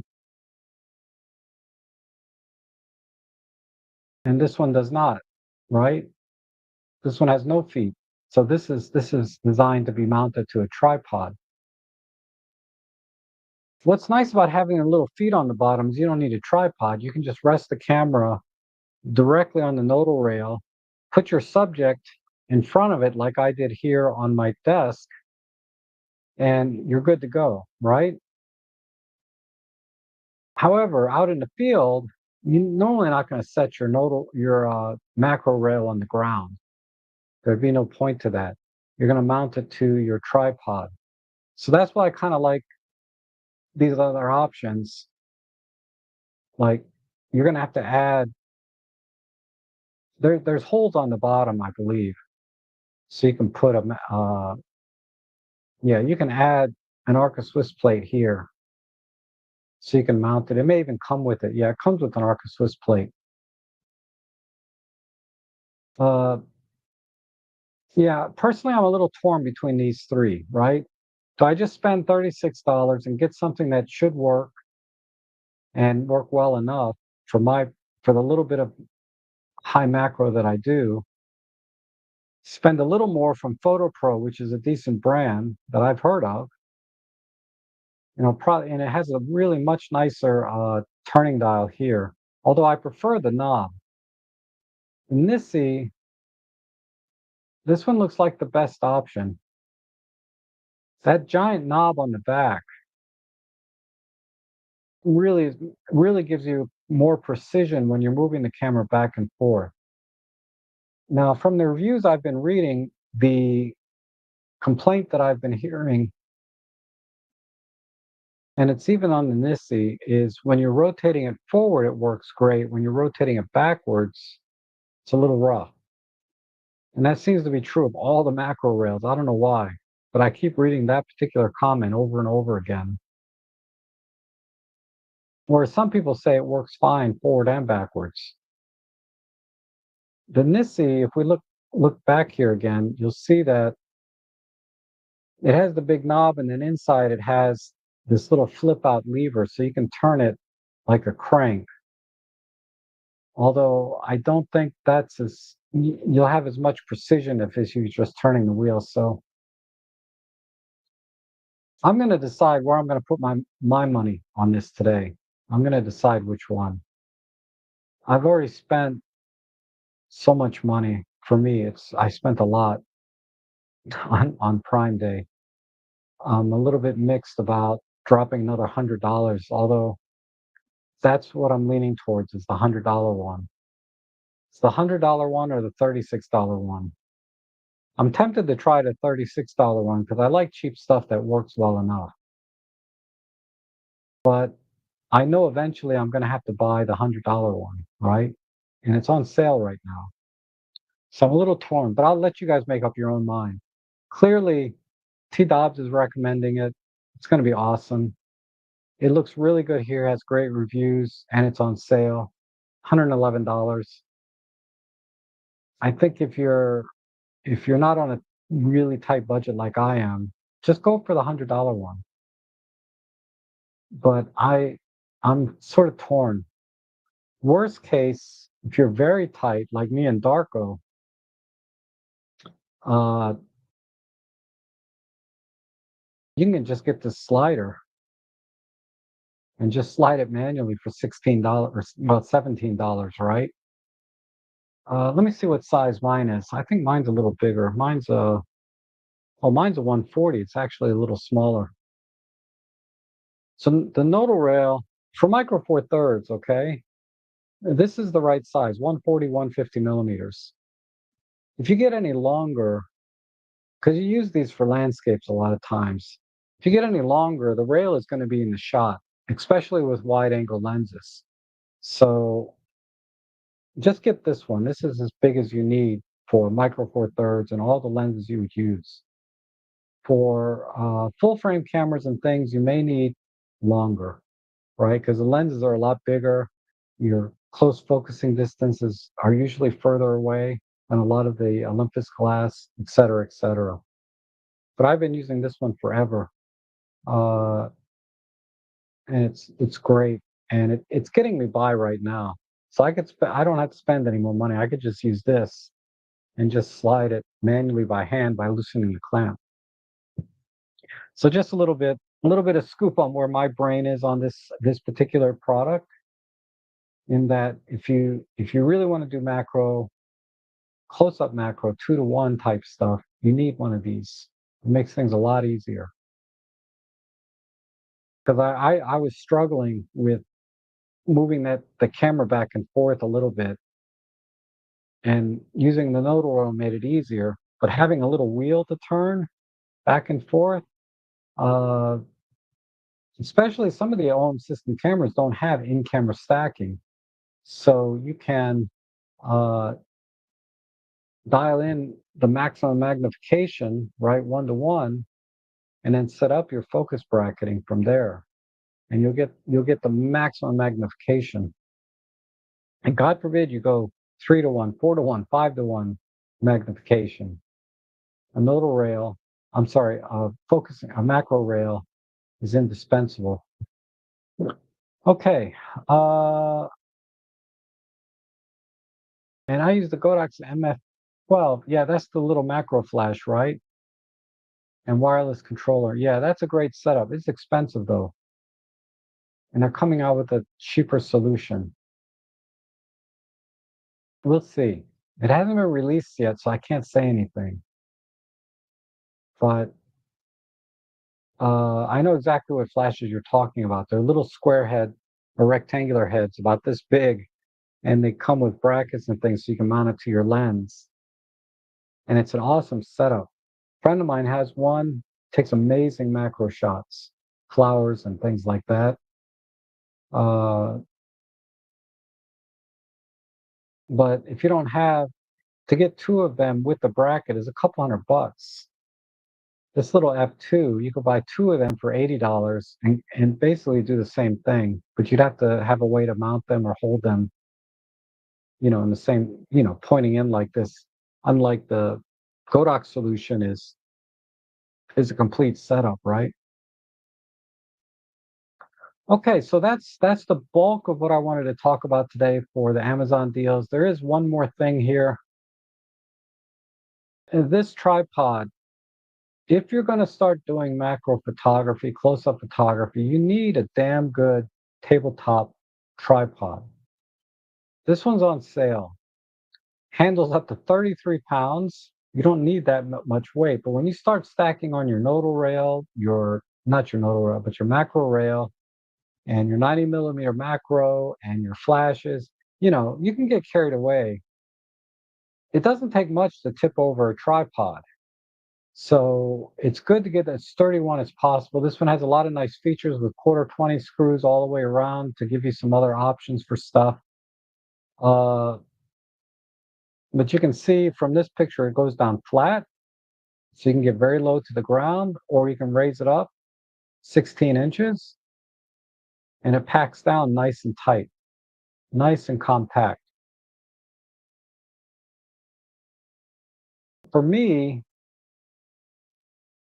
I'm using extreme, and being able to handle 33 pounds will make it rock solid for doing macro work. I'm just using the bottom half of my monopod, which, this supports, I don't know, 100 pounds. I don't know. This supports a lot. So I don't have to worry about stability with this. So this is my solution.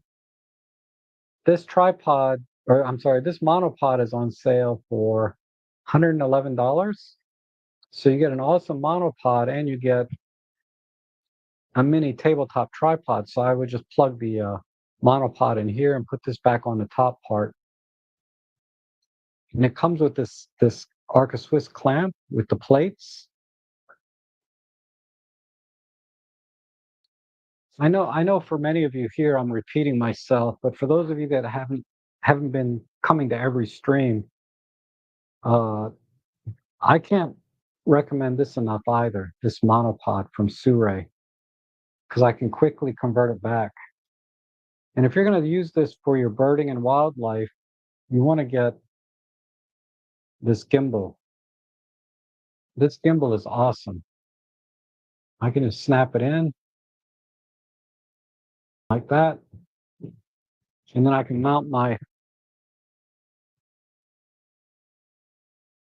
I would mount my 300 millimeter F Pro right here. And you can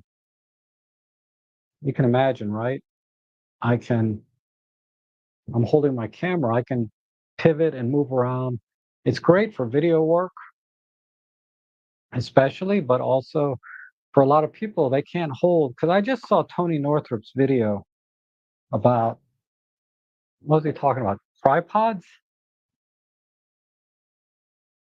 Yeah, he was talking about you don't need a tripod. Okay. With the caveat, yeah, you do need a tripod, right? And he gave examples of why you would want a tripod. But the reasons he gave for not using a tripod were a little bit weak. If you haven't seen the video, basically what he said is he can get better shots hand holding his camera and telephoto zoom than people using gimbals and other things like that, right? Because there's big gimbals on tripods. You can go crazy with that stuff too. This is my solution because it's very compact and lightweight. Uh, and I agree with him on that point. It's a valid point. If I'm hand holding my 300 millimeter f4 with my OM1, the flexibility you get and the flexibility you get with hand holding a camera is always going to outweigh any kind of tripod gimbal setup, monopod gimbal setup, whatever. The trade-off is, though, of course, there's always a trade-off, right? And this is what he did not say. The trade-off is, a 600 millimeter f4 and a Sony A1, whatever. Some people can't hand hold that thing. Okay, my friend, she's 5 foot tall. right? What's that, 140 centimeters for those of you that follow centimeters? But she's a, she's 5 foot tall. She's got her Sony A1 and 200 to 600, I think it is. And she cannot handhold that thing. She can't whip that thing up and get a bird in flight by hand at all. Maybe for a few minutes when she first gets there, but she's not gonna sit there for hours. So, and trust me, when I was at Conowingo, because he talked about Conowingo specifically, there's a row of people there with tripods and gimbals, monopods and gimbals, 600 f4s or whatever, giant telephoto lens and camera. You sit there for hours trying to get a shot. And if you're doing video, on top of that, nothing beats the gimbal. But, you know, there's a lot of people that can't just handhold. Even my 300 f4 and OM1, I get a little tired after a while. After about an hour or two of shooting, I'm a little tired of holding it. So I always bring this now with my little gimbal. And I'll use this for a little bit. Then when I'm kind of rested, I'll go back to hand holding. And sometimes I'm waiting there forever. I sat there for 20 minutes going on and off Pro Capture, waiting for a freaking kingfisher to fly off this tree and go for a fish. That was tough. That was tough. So now, when I'm going for a shot like that, yeah, after a few minutes, if they haven't flown off, or if I know that bird's going to sit there, yeah, I'm going to put it on a gimbal, on a monopod or a tripod with gimbal, and wait them out. So yeah, I don't know exactly how long he was there, but he did not talk about people that have, it doesn't have to be, it could be, it could be Arnold Schwarzenegger out there. After a few hours, he's going to get tired of holding a 600 f4 and an A1. So I don't buy the argument you don't need a tripod or monopod that he was suggesting. Even for landscape, he was talking about a landscape shot where he could get a sharp shot handheld versus all the people out there with their monopods and tripods trying to get a sharp shot, low light photography, right? He was taking a picture of a moon. I guarantee tripod, monopod people will get a better shot than he did. But his argument is he has the flexibility to move around and get the composition that he wants to get the shot. He's at a slightly higher ISO. He was like at ISO 1600, you know. But if you're serious about low light photography, you're gonna take multiple shots and stack them later, and you're gonna be shooting at base ISO. So, a tripod, I think the benefits of having a tripod far outweigh the benefits that he was talking about in his video. In all due respect, to Tony, he has a great channel, gives a lot of great advice, but at some point there's sometimes he says things that I just don't agree with. I think my argument is stronger than his to have a tripod or monopod than it is to not have one. Because if you need to move around and change your composition, monopod, very easy. Just walk around one-handed or over your shoulder, whatever, and move and look again. Go to the next, move over a couple inches, take a look again. So, and a tripod, yeah, granted, that's a little bit more clumsy because the legs, right? But it's not that bad. It's really not. Anyhow, that's my little rant. No disrespect, Tony. I respect what you do and all, but I just wanted to share my point of view where I would say having a tripod most of the time is better than not having one. If you don't need it, don't use it. That's fine, you know? But when you do need one and you want to get the very best picture, I think the arguments that he made for not using a monopod or tripod was a little weak. compared to having one.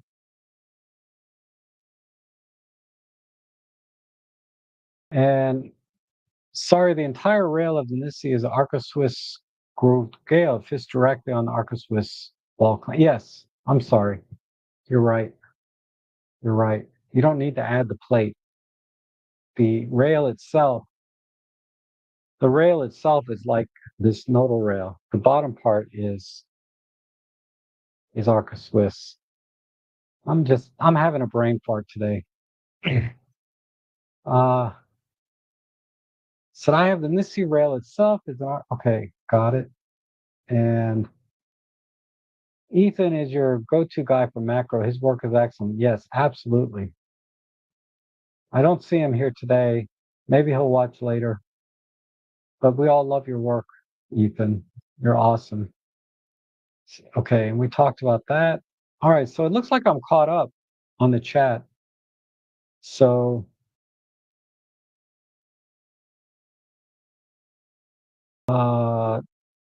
one more popped up there. I'll just read it. Just makes sense that some sort of pod will improve your chances. Yep. And I've always found the benefits of carrying a tripod around far outweighs the trouble of doing so.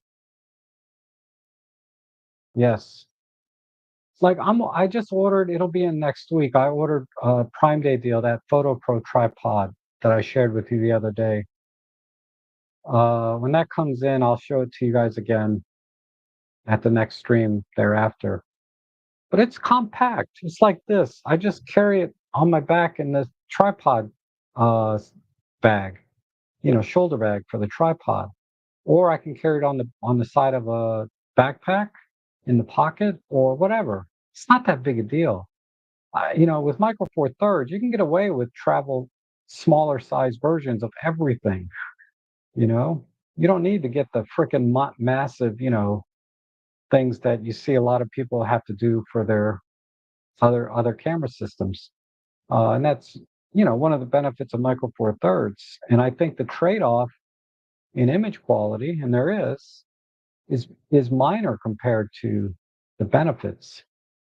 So this is where Frono Photos will come in, right? And he'll make an argument that the trade-off in image quality is not worth carrying extra heavy gear. It's not worth getting the lighter weight system for the trade-off. Get a full frame camera. That's what Fro would say, right? And Tony will say, Micro Four Thirds and dead. Don't invest in it. Get a Fuji or Nikon Z50 or full frame camera. He has nothing against Micro Four Thirds. He just thinks it's not going anywhere, right? So you have all different camps. I'm just sharing my camp, my view on those things. Uh, I think Micro Four Thirds rocks. It's going to be my system of choice forever, even though I shoot everything else. It is my go-to system for everything. I just shoot these other things. Like I got this thing is heavy. What does this thing weigh with the lens? I'm gonna weigh it. Let's see. And I'll show you some pictures I took with this. My $30 toy camera.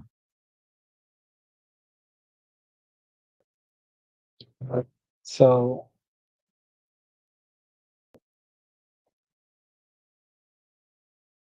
power. Okay. Maybe I'll turn this. You wait till I get my new webcam. It's going to be on a gimbal. It's on Prime Day too. I bought an Insta360 Link 2. It's gonna have a power. It's gonna have a gimbal on it, so it's gonna follow me, so I don't have to do this crap by hand all the time. So this thing weighs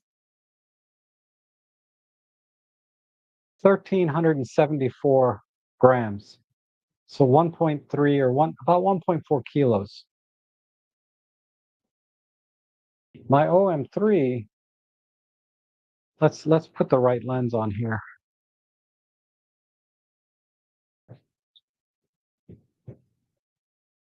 So we want to be fair, somewhat fair. My OM3 with 12 to 40 Pro f2.8 which is because I have the 17 to 50 f2.8 on the Pentax, and we have to take off. We have to take off these things, but this is adding about another 200 grams to the weight. The Arca Swiss plate and the grip.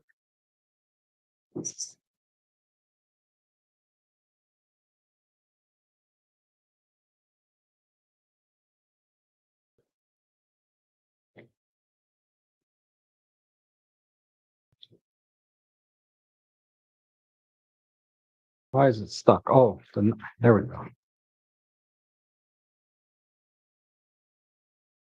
906 grams. So basically almost 500-gram difference, a pound, right? This versus my K3. If I had the K3 Mark III, my monochrome, it's even heavier than this. And this is my Sony with a kit lens, 984 grams. If I were to put on a 24 to 70 f2.8 on this, yeah, that thing weighs more than my OM3 by itself. And then add another 700 grams for the camera, or 800. Anyway, we all know this argument, right? I don't need to I don't need to rehash to you guys how great Micro Four Thirds is, because we're all fans. And you should get this. Well, you can't get this anymore. You can get it on eBay, but I don't know what the tariffs are in the U.S. coming from China right now. It's a little bit random. I'm scared to order on eBay now. And that's why K&F has some great deals right now too. K&F Concepts over at kenfaith.com, but being in the US, I don't know where it's shipping from, because some of their stuff ships within the US and you're fine, and then other stuff is coming from China, but you won't know that until it shows up at your door with an invoice saying you owe us another $100 or whatever.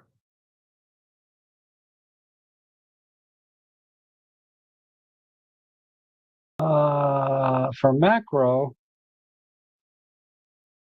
I used the Benro Bat1 carbon fiber tripod. It has legs that can be rotated up or down 180 degrees.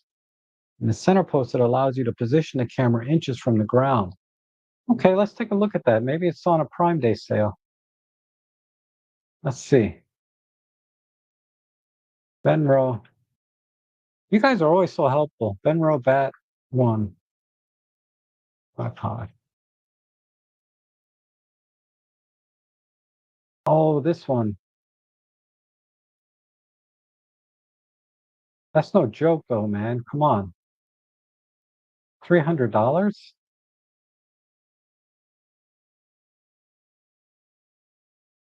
Wow.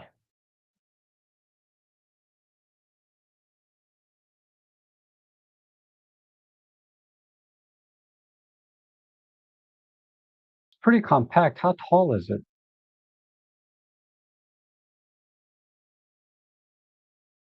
I don't really show the height and all that. 65 inches. So, wow, it's pretty good height.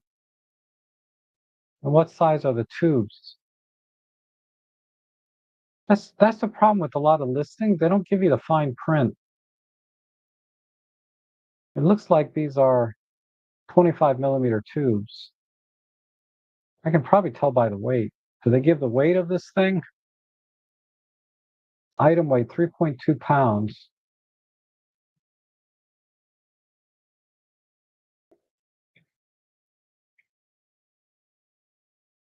So it's 1,400 grams.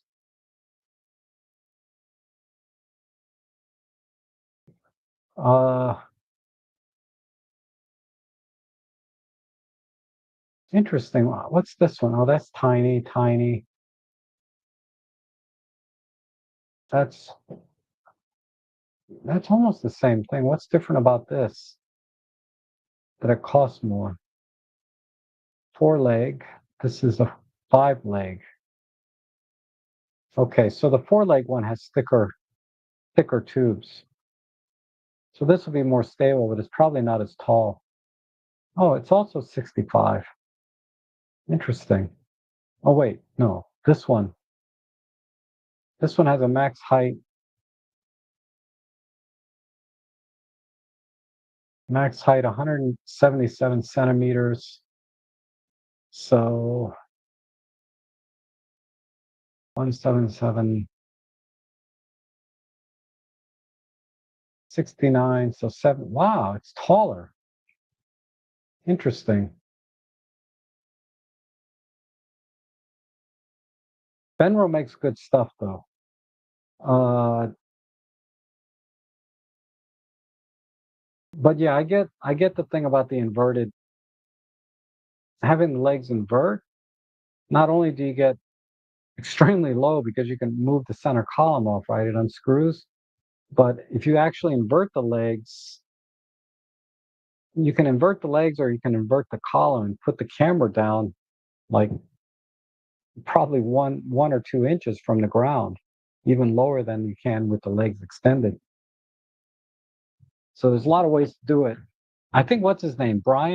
Not Brian James, but I was just watching his video last week.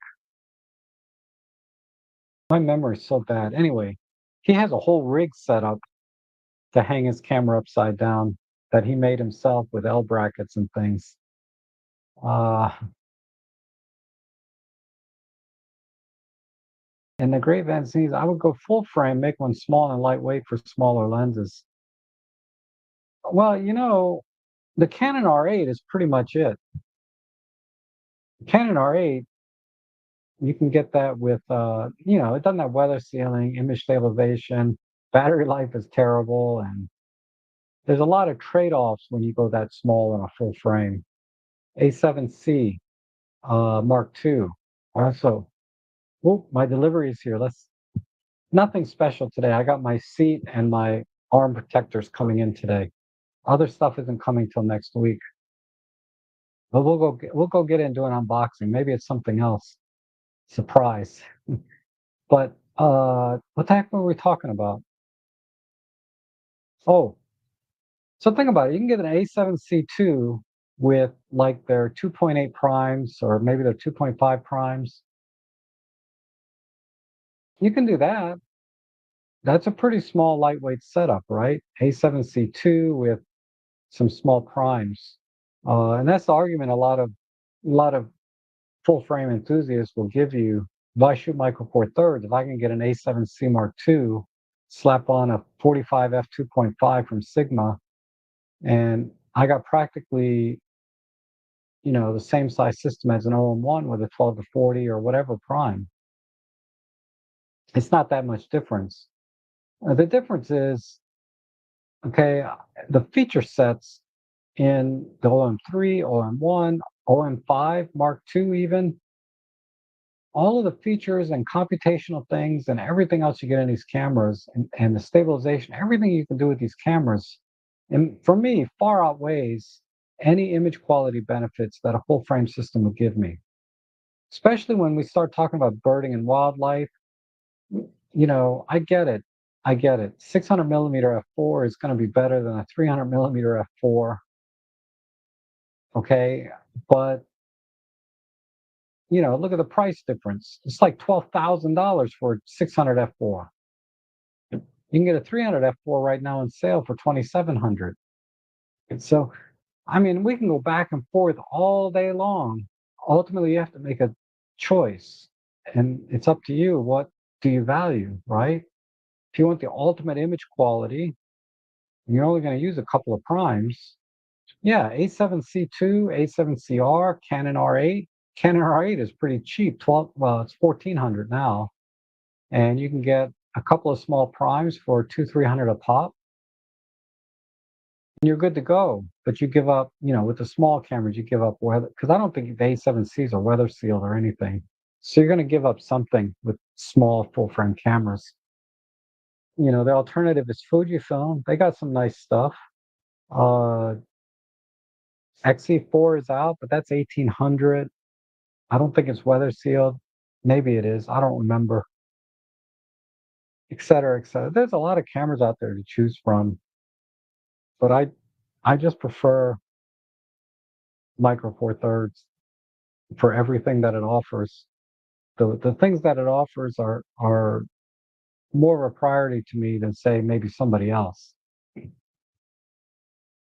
And how much is the scale? Well, I don't remember. I've had that scale for about 20 years. Let's see. I bought a scale from Goodwill for like $5 once. That was a great scale for about 5 years, and then it stopped working.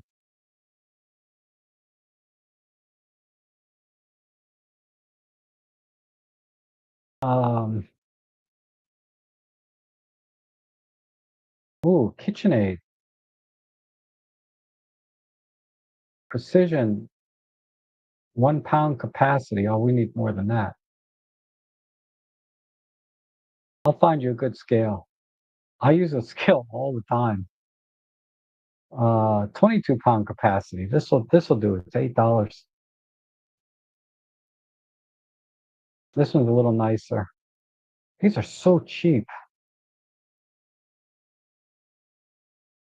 What's the capacity of this one?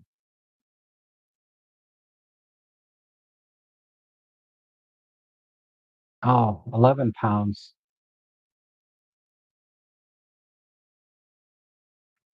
This one looks good. So 22 pound capacity. What's the precision? Well, it'll do 10 kilos. So it's got to be able to switch between kilos and pounds, right? Yeah. Grams, kilos, pounds, ounces. Oh, it'll even do fluid ounces or fluid milliliters. Okay, good deal. I'll add that to my deal page, even though you can't get to it. Are you guys still getting a an error? Where's my deal page?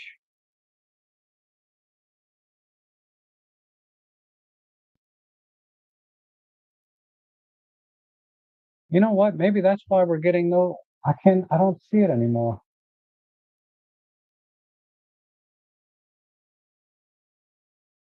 Oh my God, that would suck. Hold on.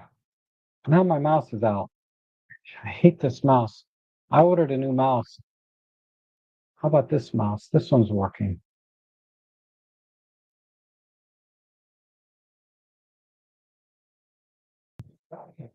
What happened? Why is my page gone?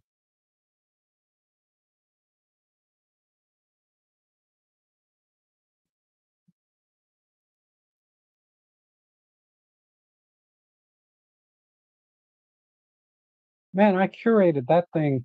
I've spent hours curating that list. What happened?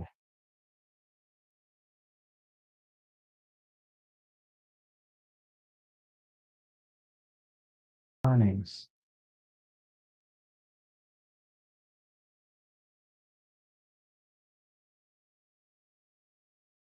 No. This mouse sucks too, but it's at least it's working. Storefront. Do your storefront. Oh my God, my deal page is gone. How did that happen?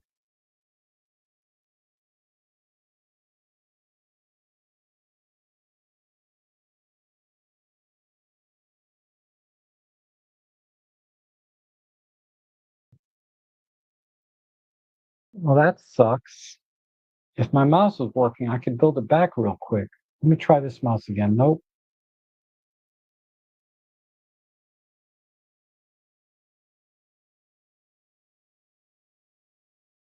Oh my God.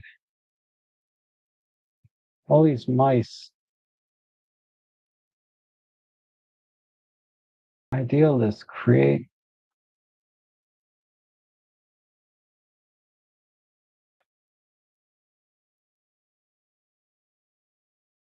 Deal.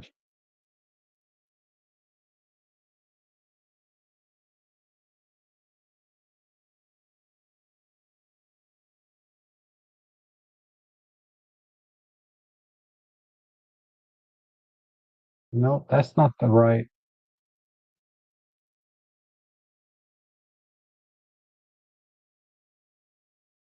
manage content, photo.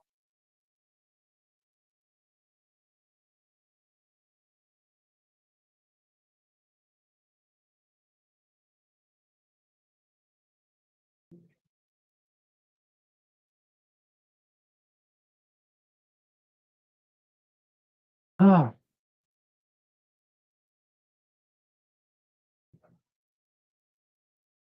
I don't know how it got deleted. I'm gonna have to go back and recreate it. So I guess this is as good a time as any to end the stream so I can get back to work because I'm having, yeah, that would be bad. People are all going to my deal page and it's not there. Um, anyway, you guys are awesome. Thank you so much for joining me today. Give me about 30 minutes to rebuild that page. It's gonna take me about 30 minutes to rebuild that page. And then I'll be back in business. I don't know how it got deleted though. That is so strange. And there's no way to recover something.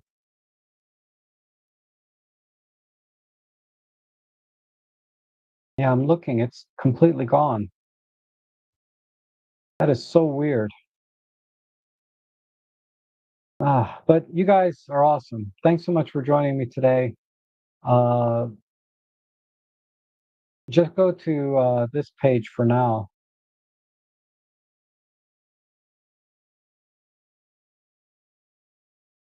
This is my store page,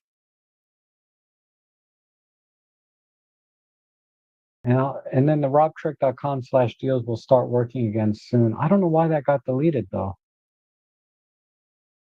It doesn't make any sense. See you guys.